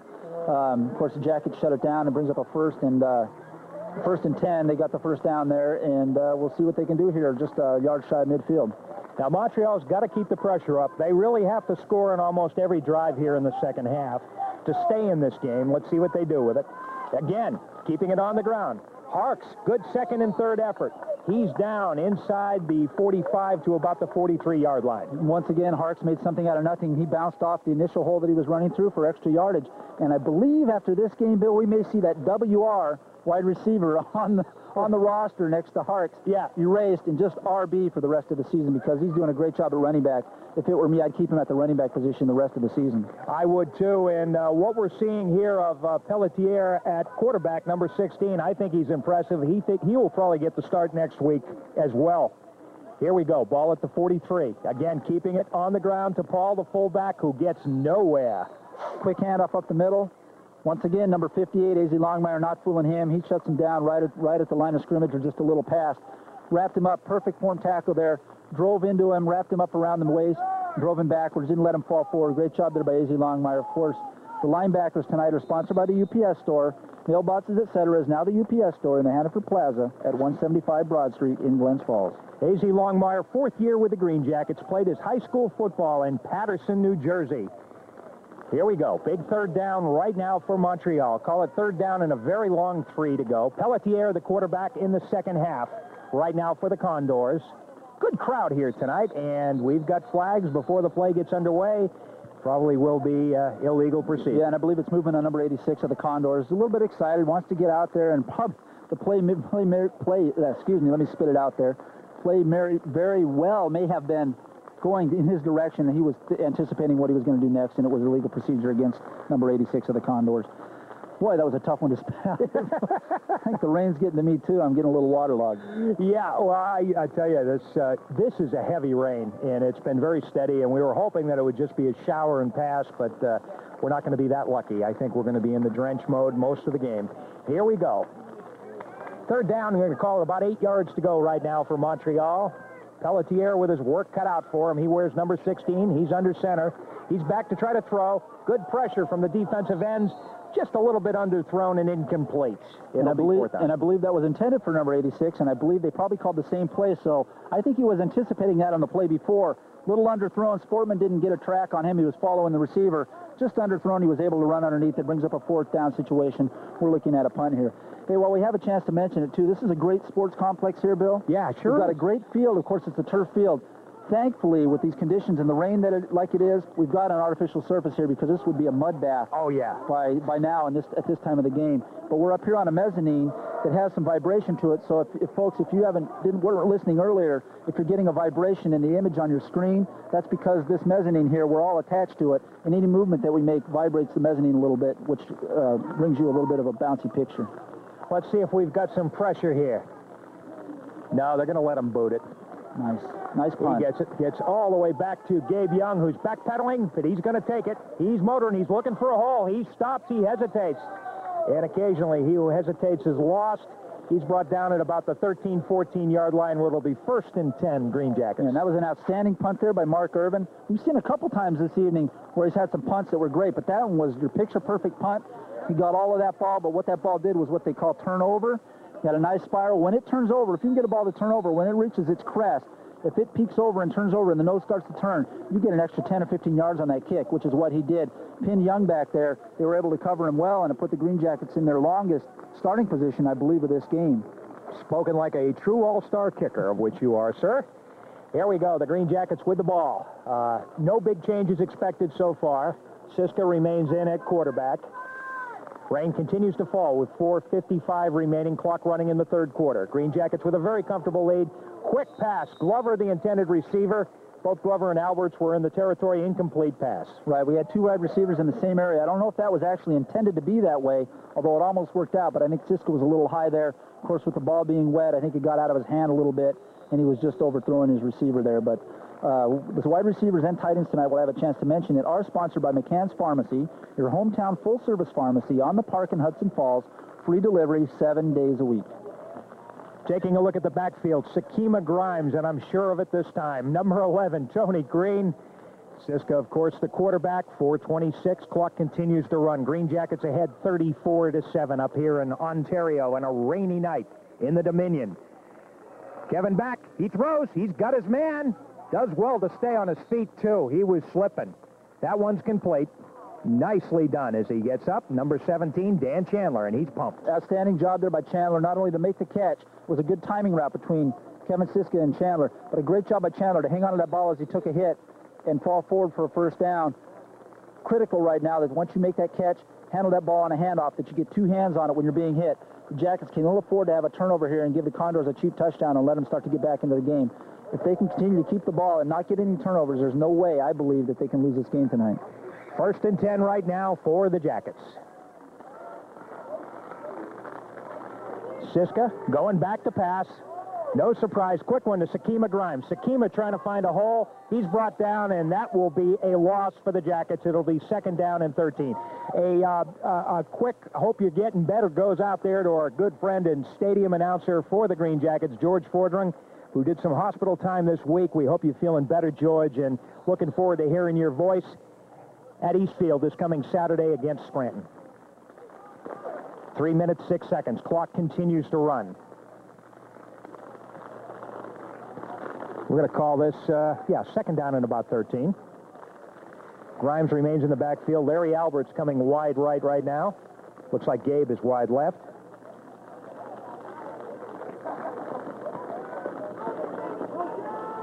Dave Jenkins in motion. I think they took too long. Yeah, I believe you're right. Just too much time to let that play materialize as Jenkins was in motion. He had to clear Siska, and I just think it took a little bit too long. Of course, neither team has the liberty of having a 25 or a play. 25.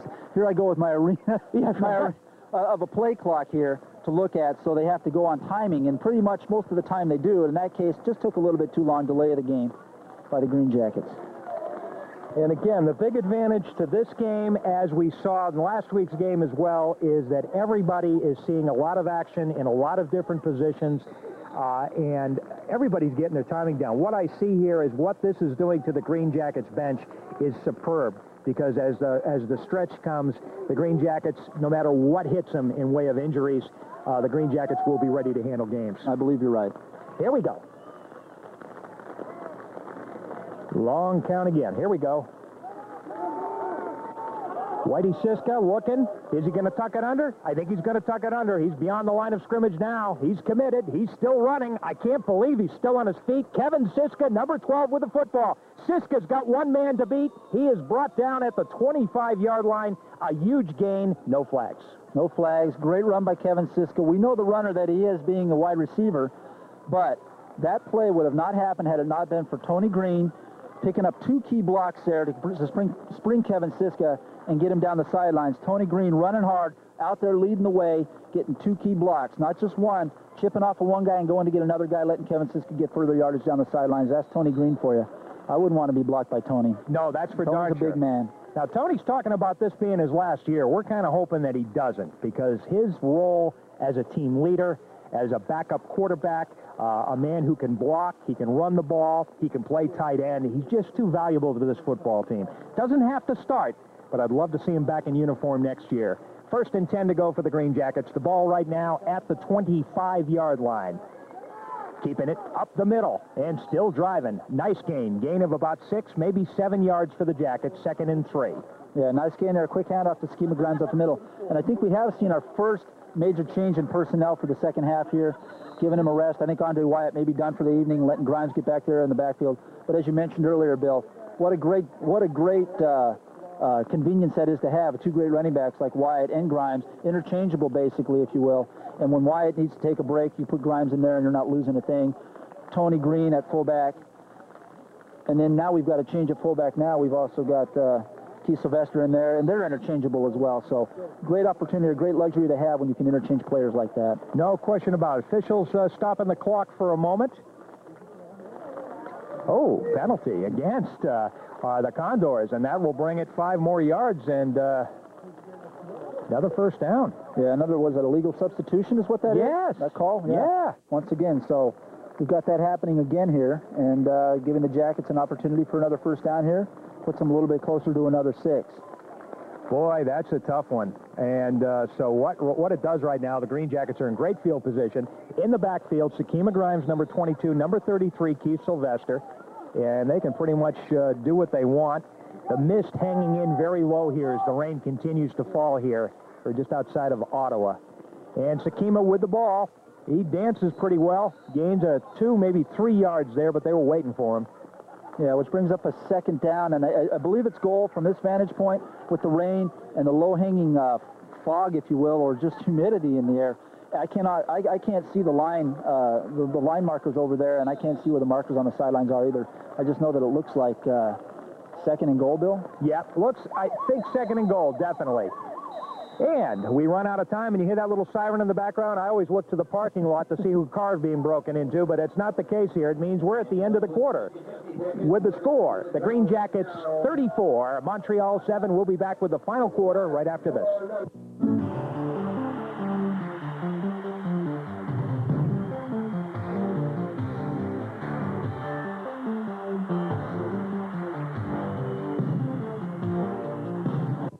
We've got 15 minutes back on the clock, which means we've got one more quarter of action here. We're in Nepean Sports Complex in Nepean, Ontario, just outside of Ottawa, the home field this year for the Montreal Condors of the Empire Football League. The Green Jackets have a 34-7 lead. My name's Bill Callahan. With me, Chris Drennan, and a lot of good things we're seeing here by the Green Jackets tonight, Chris. Yeah, we've seen a lot of good things considering the conditions, Bill. We've seen some great offense, outstanding defense by the Jackets. We've seen the Jackets actually do a little bit of a strategy change on offense as far as being more run-oriented tonight and being successful with it, which will only benefit them down the road. They're very versatile on offense. They can score either way, through the air or on the ground. They've shown that this evening. The defense has been solid as always.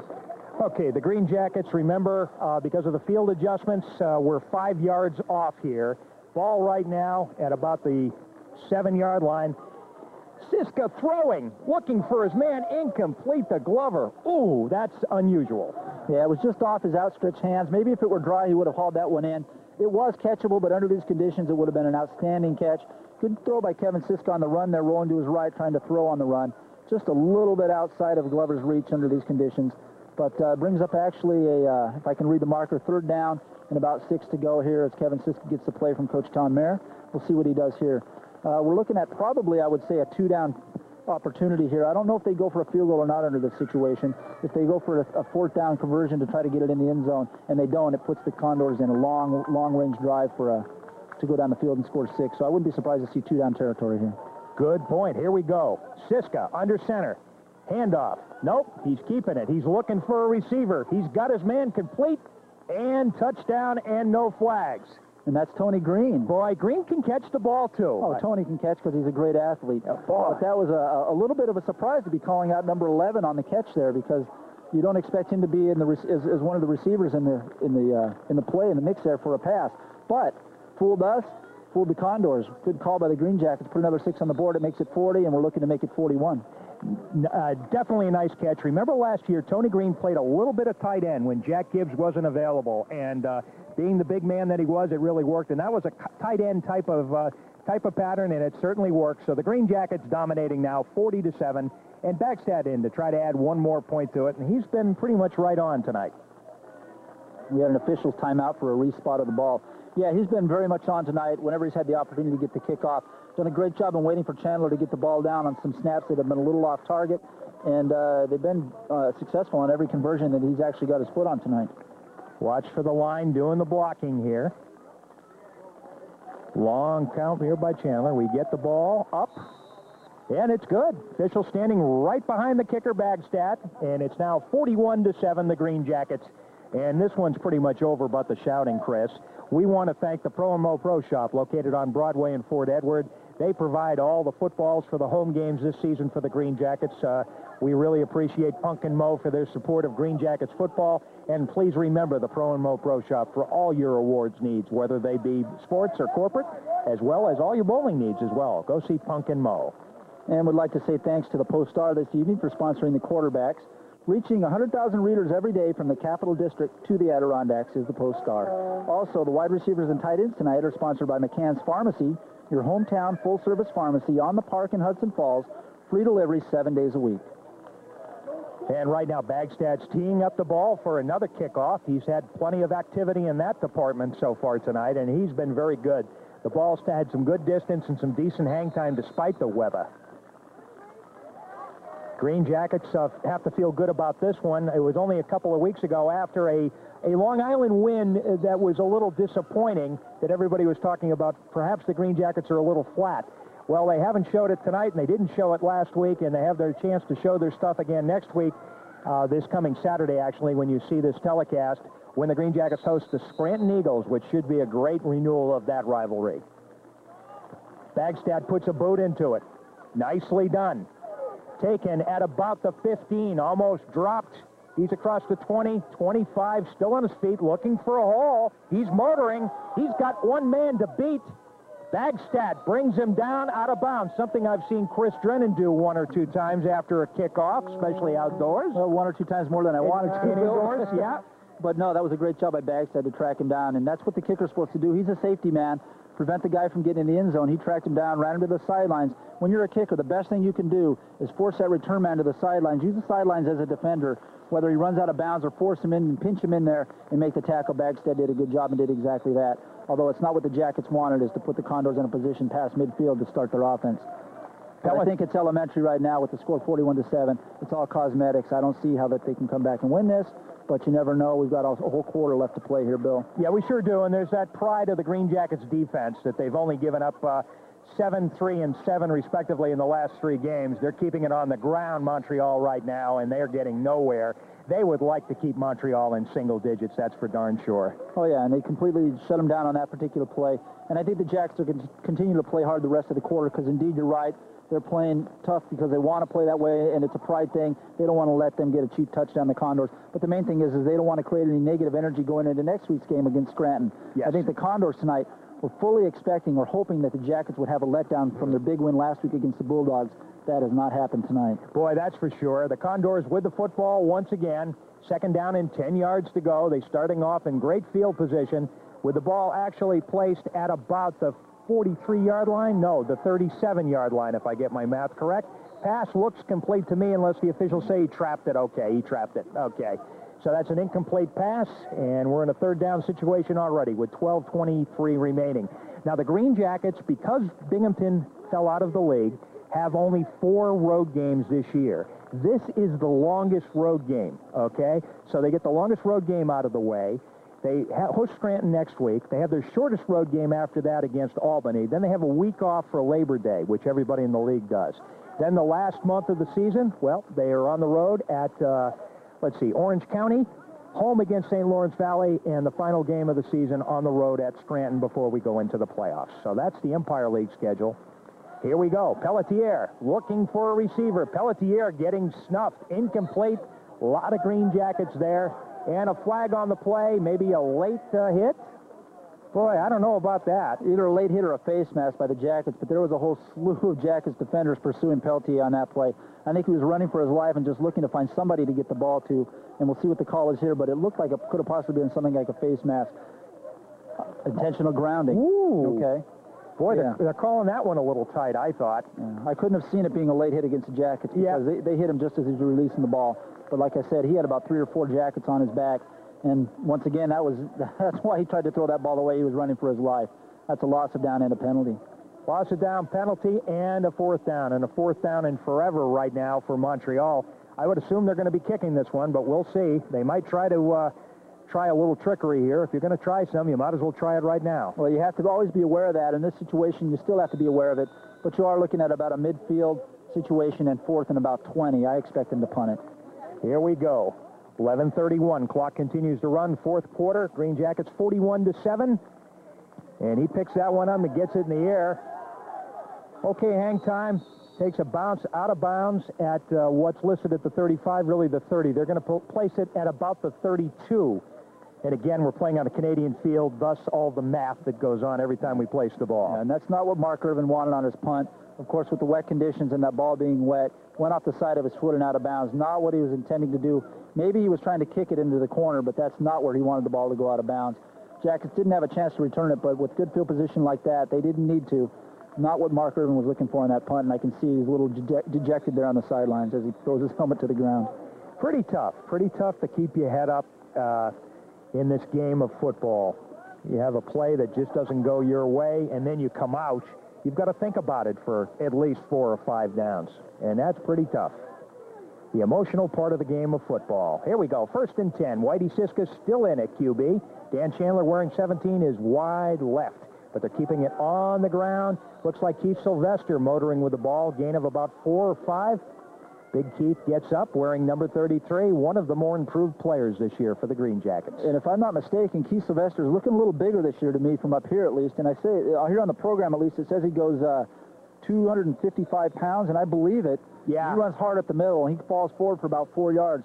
Clock keeps winding. I think the Jackets are going to be content to do that through the rest of this quarter and go away with the win. You betcha, definitely.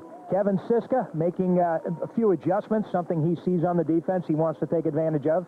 Let's see what happens. They're keeping it on the ground. They're motoring, still running with the football. Nice gain.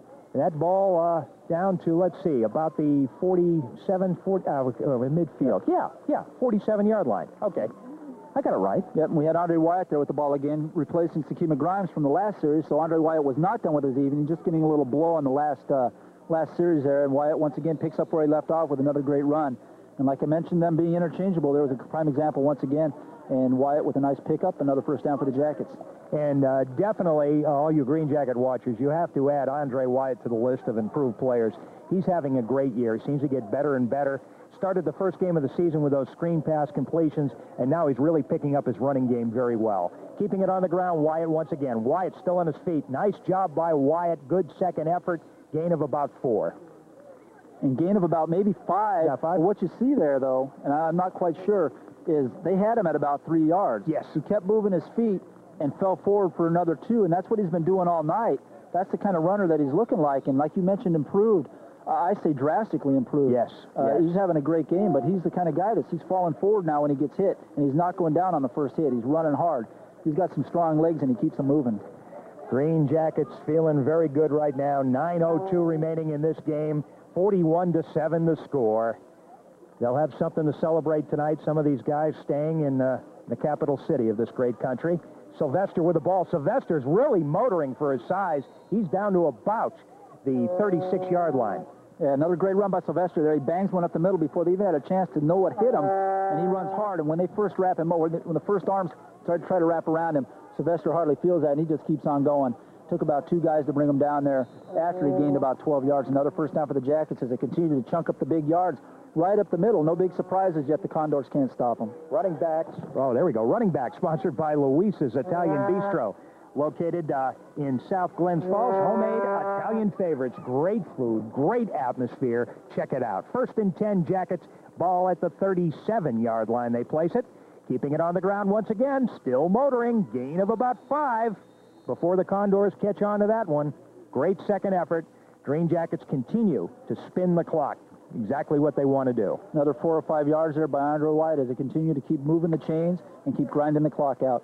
Quarterbacks tonight are sponsored by the Post-Star, reaching 100,000 readers every day from the Capital District to the Adirondacks. And Kevin Siska tonight, speaking of quarterbacks, has done a very workmanlike job doing what he has to do, handing the ball off when he needs to, making the completions when he had to under less than ideal conditions.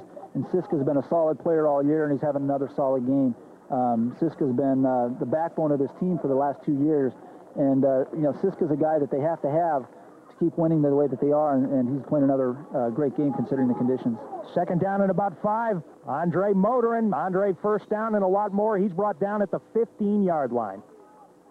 Andre Wyatt. Geez, they just keep taking turns and let that clock run as fans begin to pile out of a very wet Napian Sports Complex here outside of Ottawa, Ontario. Bill Callahan along with Chris Drennan as your Green Jackets in a comfortable lead right now, 41-7. Another league win means they're 3-0 in league play, 5-1 overall. A very impressive start to a year that could number 16 or 18 games when you include nationals and playoffs. 6:43. Siska brings him out of the huddle. Great field position just outside the 15-yard line. Playing on this adapted Canadian field, keeping it on the ground. Looks like Keith Sylvester with another great run. Boy, once he gets that speed going, man, oh man, he's hard to bring down. Another great run there by Sylvester. Through this whole evening, I keep mentioning Andre Wyatt busting one up the middle, Sylvester busting one up the middle, Sakima Grimes running hard up the middle, Tony Green running hard right off the middle on a quick hitter. Through all of that, what I failed to mention through the whole evening, which as we go for a timeout by the Condors happens, is those don't happen unless you have outstanding blocking by an offensive line and a unit that's playing great together as a team, and they're just opening holes enough for these receivers or running backs to get through. And kudos to them. And I'm sorry I failed to mention them any earlier, but without a line like the Jackets have, you aren't going to get those kind of runs. They are a terrific line. Yeah, they sure are. The Green Jackets have been very proud of what they've been able to accomplish in recruiting and retaining great linemen. Something that in this level, and frankly any level, is very, very hard to do. The linemen are the core of a good offense, but they're the hardest player to recruit. Everybody wants to run with the football. Everybody wants to catch it. A lot of people want to throw it. Very few people want to throw the block. And that's what these guys do in, game out, and never score with the ball. You're absolutely right, and I'll try to mention their names as I get them here. And I know that they change them in and out occasionally, but I know that I see, I think Tommy Massey's out there. I think I see Danny Massey, if I'm not mistaken. And number 62, right, which is Tommy Massey. Bob Fish, I know last week he was out there, and I'm looking for his number out there tonight, and it's very difficult to make out these numbers as the rain continues to fall. Yep. And the glare. Well, when you run down the Green Jackets, Bob Fish has been seeing action in there. John Gifford, number 69, has been in there. We've just got so many great. We got a bench too. I mean, we can alternate guys in and out. That's a very rare thing. 6:13 remaining right now. As the Green Jackets come out of the huddle, 41-7 lead right now. Green Jackets taking their time. Keeping it on the ground once again, Keith Sylvester. Keith gets closer to that end zone. The end zone really marked on the 5-yard line in this Canadian field, ladies and gentlemen. So if you're just tuning in, we're not confused, at least not on that point. 5:58, clock continues to run. As they keep it on the ground and they keep it in bounds, that's what the Green Jackets want to do as well, and score, of course. Yeah, you talk about so many great teams over the years that have done great things, and you hear about all these skill position players that get the accolades. But behind every skill position player that's getting the just rewards that he may deserve, they always talk about great lines, and there's not one team that's done anything of any consequence that hasn't had a great line behind them. No question. Keeping it up the middle. Nope, going right. Still on his feet. In for a touchdown. That was Kevin Siska on the keeper once again, and Siska doing what he does best, reading when to hand off and when to keep it. He keeps it around the right side for another 6. And now that makes it 46, possibly 47 here with the extra point. This is a big win for the Jackets, Bill. Yeah, this is huge. There was no letdown. The long trip didn't phase the team. Some of the guys couldn't make it, like John Rowan. When you're missing a John Rowan, usually it can be detrimental to a team. A tough practice week due to heavy rains that really cut one of the practices short. You look at all those things and say, are the Greenjackets going to perform tonight? Boy, they performed and did well. Bagstad coming in right now to try to make it 48, right? Yeah, 41-6, 48. Yeah, it's 47-7 right now. Kicks up, and the official standing right behind Bagstad says it's 48-7, and it really is all over now but the shouting for the Greenjackets. Right, it's all cosmetics now. The Jackets are just looking to play this one out, as well as the Condors are. Jackets have shown everything that they needed to show, putting 48 points on the board, playing great defense, causing some turnovers, keeping the quarterbacks on their heels, and keeping the offense of the Condors off balance, as they did the Bulldogs last week. I'll tell you what, defense, like they say, wins championships, and if that's the case, the Greenjackets are the front runners and in line for another championship or for their first championship. Last year, they were beaten by the Bulldogs fairly convincingly. Last week, they were able to get some retribution or get back at the Bulldogs for that. They're on their way to a championship thus far this year. I think that they're the front runners. I know that they're the front runners, and I think great things are ahead for them this season.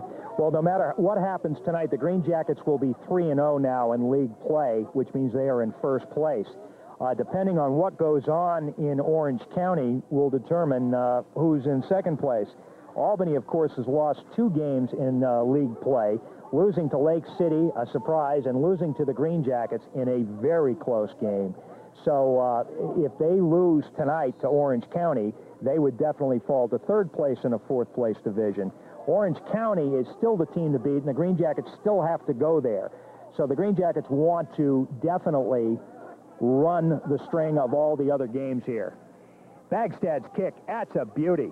Taken all the way back down there at the 5-yard line. Still motoring. Boy, he's got a good head of steam. Good jump.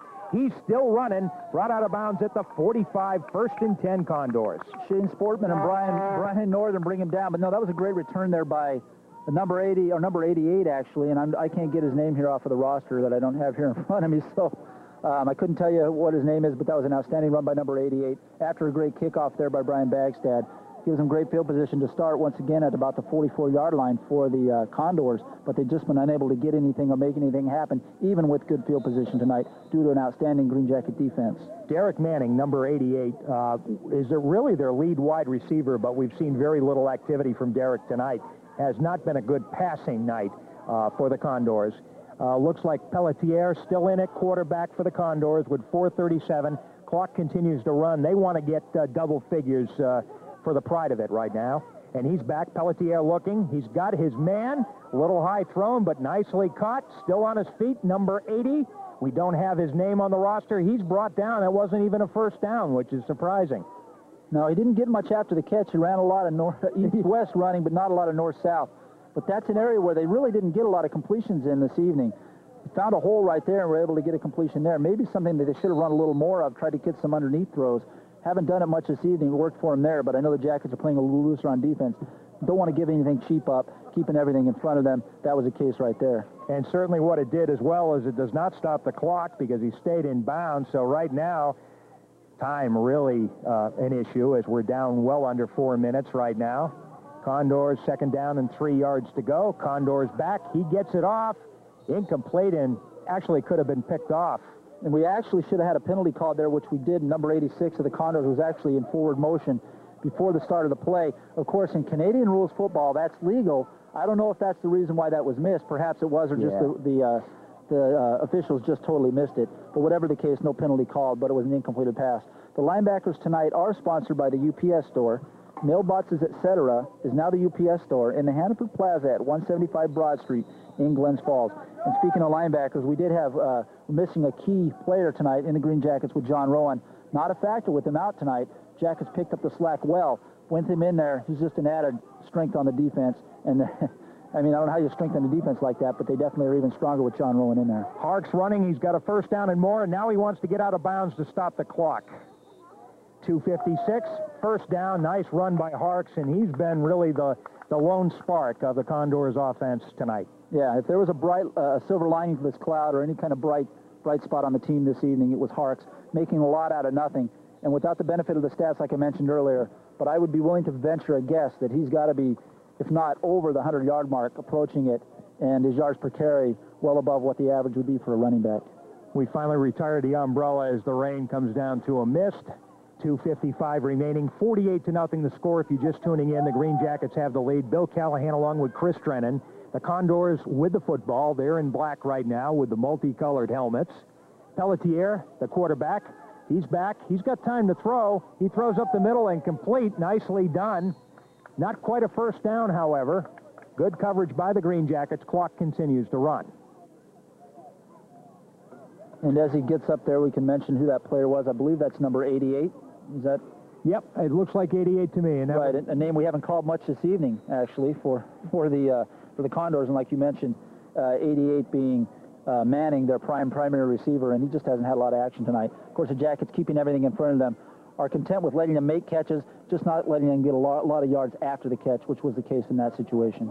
Nice balance by the Green Jackets tonight. The offense is delivered, the defense is delivered. Nice, well-rounded attack, keeping the ball. Harks, nice gain, first down, and a lot more. We're going to come down to the 2-minute warning here at Nepean Sport Complex outside of Ottawa, Ontario. And the clock stops with 2 minutes as the officials give words to both sides. And Pelletier comes off to speak with the offensive coordinator, who is Wilbert Scott Jr. Well, I'll tell you, Bill, in addition to a big win for the Jackets on the road, it's been a great job by the Jackets to play under these conditions, play well under the conditions. But the big thing, too, another win, but another game goes by where they're avoiding any kind of key injuries. And if you're going to win a championship, you've got to avoid the injuries. That can be the kiss of death for any team, no matter how good they are, is to have injuries. The Jackets look like, and I hope I don't jinx them, I have no wood to knock on here, but thus far this evening we've had no key injuries on either side of the ball. That's good to see. Yes, definitely good to see. Here we go. Knocking on wood. Okay, they were knocking. Sandra was knocking on Chris's head, well, and about as close as we can get. That's not the last time, not the only time I've had my head knocked on. Well, we got 2 minutes left, or 20-20 as they say up there. There we go. We're straightening that out. 48-7. And the officials blow the whistle, and we're ready to wind this one down. The Green Jackets will improve to 3-0 in league play, first place in the Southern Division, and they will be 5-1 overall. Montreal will fall to 2-2 in league play, which will be good for third place in the Northern Division, and they will be 2-3 overall. Pelletier calling signals. He's back. Of course he's going to throw. They want a touchdown before they go home. Picked off, almost. If it was picked off, it was picked off out of bounds. 1:56 remaining. Yeah, no, it's actually two Jacket defenders, and I can't get their numbers. It's actually out there in the fog that's developed over the field. Yes. But they both converged on the ball that popped up in the air out of bounds, fell harmlessly to the ground, but the Jackets were waiting for that.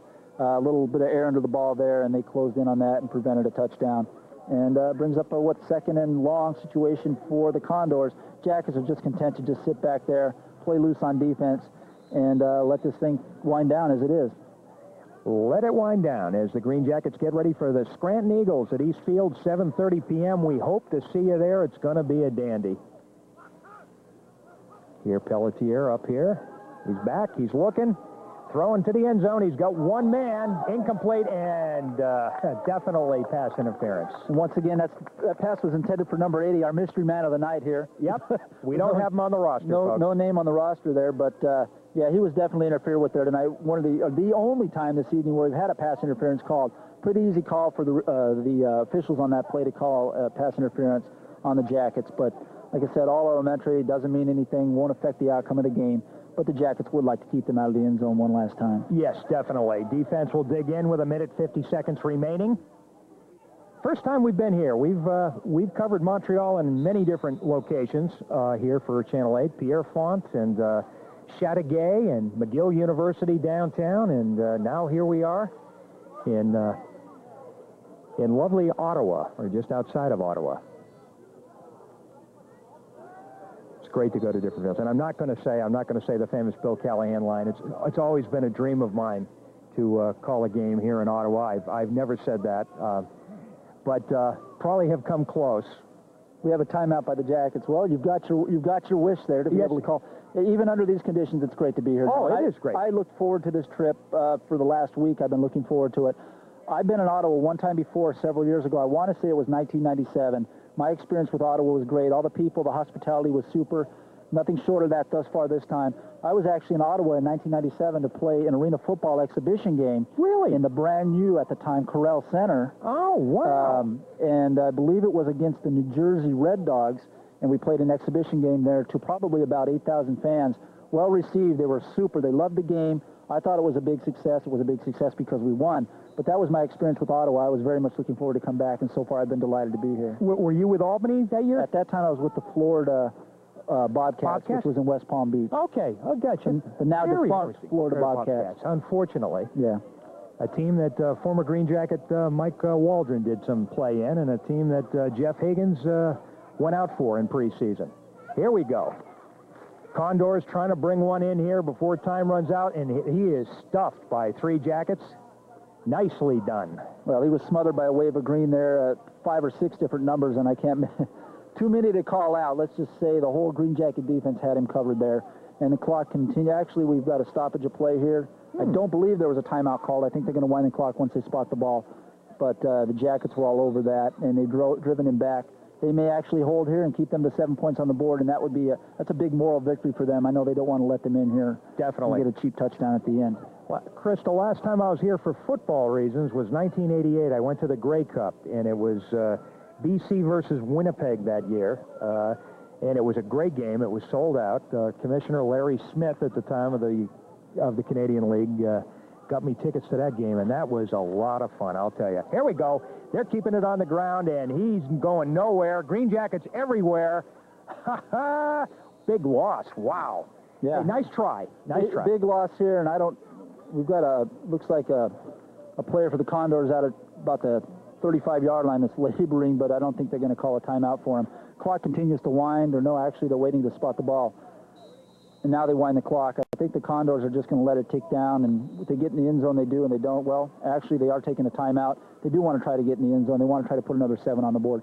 Getting back to Ottawa, when I was here in 97, and I'm really straining myself here to try to remember the gentleman that was one of our coaches, and I know his name was George, and I cannot for the life remember the last name of him, but he was the old head coach of the Ottawa Rough Riders. Okay, yeah. Prior to them leaving the Canadian Football League. Right. And was their winningest coach at the time, so that was a great thing to have with us on our side. Everybody in Ottawa knew who he was, and he was, highly revered and respected, so it was neat to see the reception he got here when he came back. Interesting. But I cannot for the life of me remember his name, and that's just because I've been around so many teams, I guess, Bill, that I can't remember everybody's name. Let's look it up, make sure we get him on the air next week, Chris, because that's good to get that name, yeah. Sure. That's a good tie-in, too. And I'd love to see indoor up here, but it didn't really work in Toronto, did it? Well, it didn't work in Toronto, and, with the exchange rate and the way that the economy was actually having trouble at the time, there were 2 factors riding against it, and it was just the right thing for them to do, maybe, is just to... I don't believe they actually folded. I believe they kept the name. I think that there's a chance for them to possibly come back into it. I do know that arena football north of the border here is an area that the Arena Football League wants to look at, and it's definitely not a dead area. Maybe Ottawa is the next city for them to do it in. That Corral Center is definitely a beautiful place to play. I loved every minute of it. Of course, at that time it was state of the art, brand new. It still is. Sure. Great place to play. Great seating arrangement. The Corral Center actually has a Hard Rock Cafe located inside of it. Mm-hmm. Nice little added attraction for people to come watch a game. But I think it could go in Ottawa. Ottawa likes football. I don't see why it couldn't make it. Completed pass there by Pelletier. And out of bounds, stopping the clock with 54 seconds. Condors still want to get this one in. Love to get double figures. love to get double figures right now. And I believe they've taken their last timeout. And while we're in a timeout, Bill, I'd like to mention also that the wide receivers tonight and the tight ends were sponsored by McCann's Pharmacy, your hometown full-service pharmacy on the park in Hudson Falls. Free delivery 7 days a week. Offensive line, by the way, sponsored by Access Technology and Luzerne WebWorks. Everything you need for computers in your business, helping you help yourself. 654-5444. And the linebackers tonight, sponsored by the UPS store. Mailboxes, etc., is now the UPS store in Hannaford Plaza at 175 Broad Street in Glens Falls. Running back sponsored by Luisa's Italian Bistro. Homemade Italian favorites, great food, great prices, great atmosphere. South Glens Falls, 745-5055. And the quarterback sponsored by the Post-Star, reaching 100,000 readers every day from the Capital District to the Adirondacks.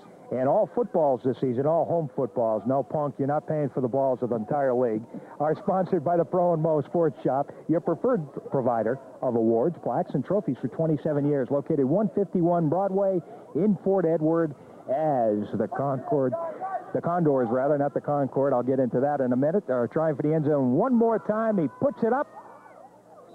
Incomplete, and good defense, and close. And with that being fourth down, we'll have a change of possession. The Greenjackets will come out with their offense just to run out the clock. Condors can't stop it. The Greenjackets, of course, won't do anything to stop it. They'll take a knee. That should be the ball game. Ottawa, of course, back in the Canadian Football League with the Renegades now, which helps balance the league off again.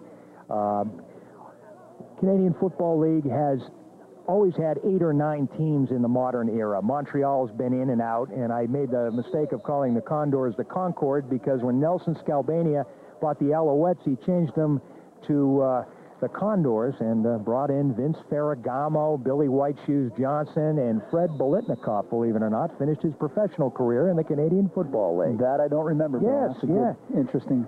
And, of course, what he did is he ran the team into bankruptcy, spending a lot of money. His hope was, of course, if he had the Canadian team in Montreal, when the NFL expanded to Montreal, he would get that franchise. It did not work out.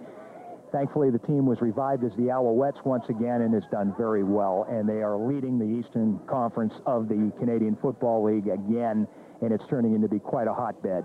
Speaking of the Alouettes, yes? This is going back quite a few years. In the original Alouettes, actually, their starting quarterback for, as we see the buzzer here, or siren, their starting quarterback for quite a number of years was actually a starting quarterback for my high school, believe it or not, Bill, out in California. No kidding. Well, who? Steve Alatorre was his name. I remember the name. Sure. I tell you, CFL, great league, great brand of football, and the Greenjackets have to be very pleased with their outing here tonight in Ottawa. 48-7 win over the Montreal Condors, and the Greenjackets now can set their sights for Scranton at home once again, and they are in the driver's seat. They're definitely in the driver's seat, Bill. They couldn't have asked for a better outcome tonight to go on the road, 48-7. I mean, that's not just decisive. That's a blowout. Come away without any injuries, and be successful in running a little bit different offense and playing to the conditions, doing a great job of it, and coming away, like I said, with a very convincing win. They've got to be riding high and looking forward to next week against the Scranton Eagles. And again, good games. Kevin Siska, again, great leadership role out there. You take a look at the running backs. Certainly, we've pointed out, Andre Wyatt, great game. Number 33, Keith Sylvester, looked very sharp out there as well. Gabe Young looked great, both sides of the football, I thought, tonight. The return of Brian Bagstad as kicker, and he came back, and I thought he did an outstanding job, especially under the conditions, Chris. Yeah, I have to agree with you, Bill. I can't find any area for the Greenjackets where I said that they really were a little subpar tonight. Everything was good, and like you said, the conditions being what they were, you couldn't have asked for a better game. I mean, they put 48 points on the board under less than ideal conditions. At times, the rain was just coming down. I know that they interchanged footballs out there, but just from where we could see, that football was awfully dark in color, which means it was waterlogged, and they're still completing passes. And what we saw, even with the wet conditions and as wet as the football was, none of the running backs coughed the ball up, running tough through the middle. That's a great job by the running backs to not cough that ball up when the ball's as wet as it was. Greenjackets defense, there was some fear that without John Rowan, with Damon Walker coming off an injury, with Chad Gamache not being here, that perhaps it would not be a great outing. They turned out to do very well. You add those 2 missing players and 1 player recovering from an injury, full speed next week, and they should look very, very good. Oh, I have to agree with you. You had the players that stepped up when they needed to fill in the gaps and basically make it look seamless with the players that they had out there on this road trip. Players like Rudy Johnson. Yes. And, like Andre Wyatt stepping in there at running back after not playing much last week at running back. I mean, what can you say? The Jackets are deep. They're deep. They're consistent. Their line is playing outstanding football. I mean, they are clicking on all cylinders. They're peaking right now. Hopefully, they can maintain that peak and just ride it into the playoffs and not have a letdown. They showed no letdown tonight, which they very well could have after such a big win against the Orange County Bulldogs last week. That didn't happen. Well, Chris Drennan, I want to thank you very much. As always, an honor and a pleasure. It's a lot of fun here. Oh, it's a lot of fun. I enjoyed it completely. I love it up here. The people are great. I look forward to this road trip. I look forward to every game. I'm looking forward to next week at home, Bill. Definitely. Scranton Eagles coming to town. Eastfield, 7:30 Saturday night. We will see you there. And if you can't make it to the field, be sure to tune in to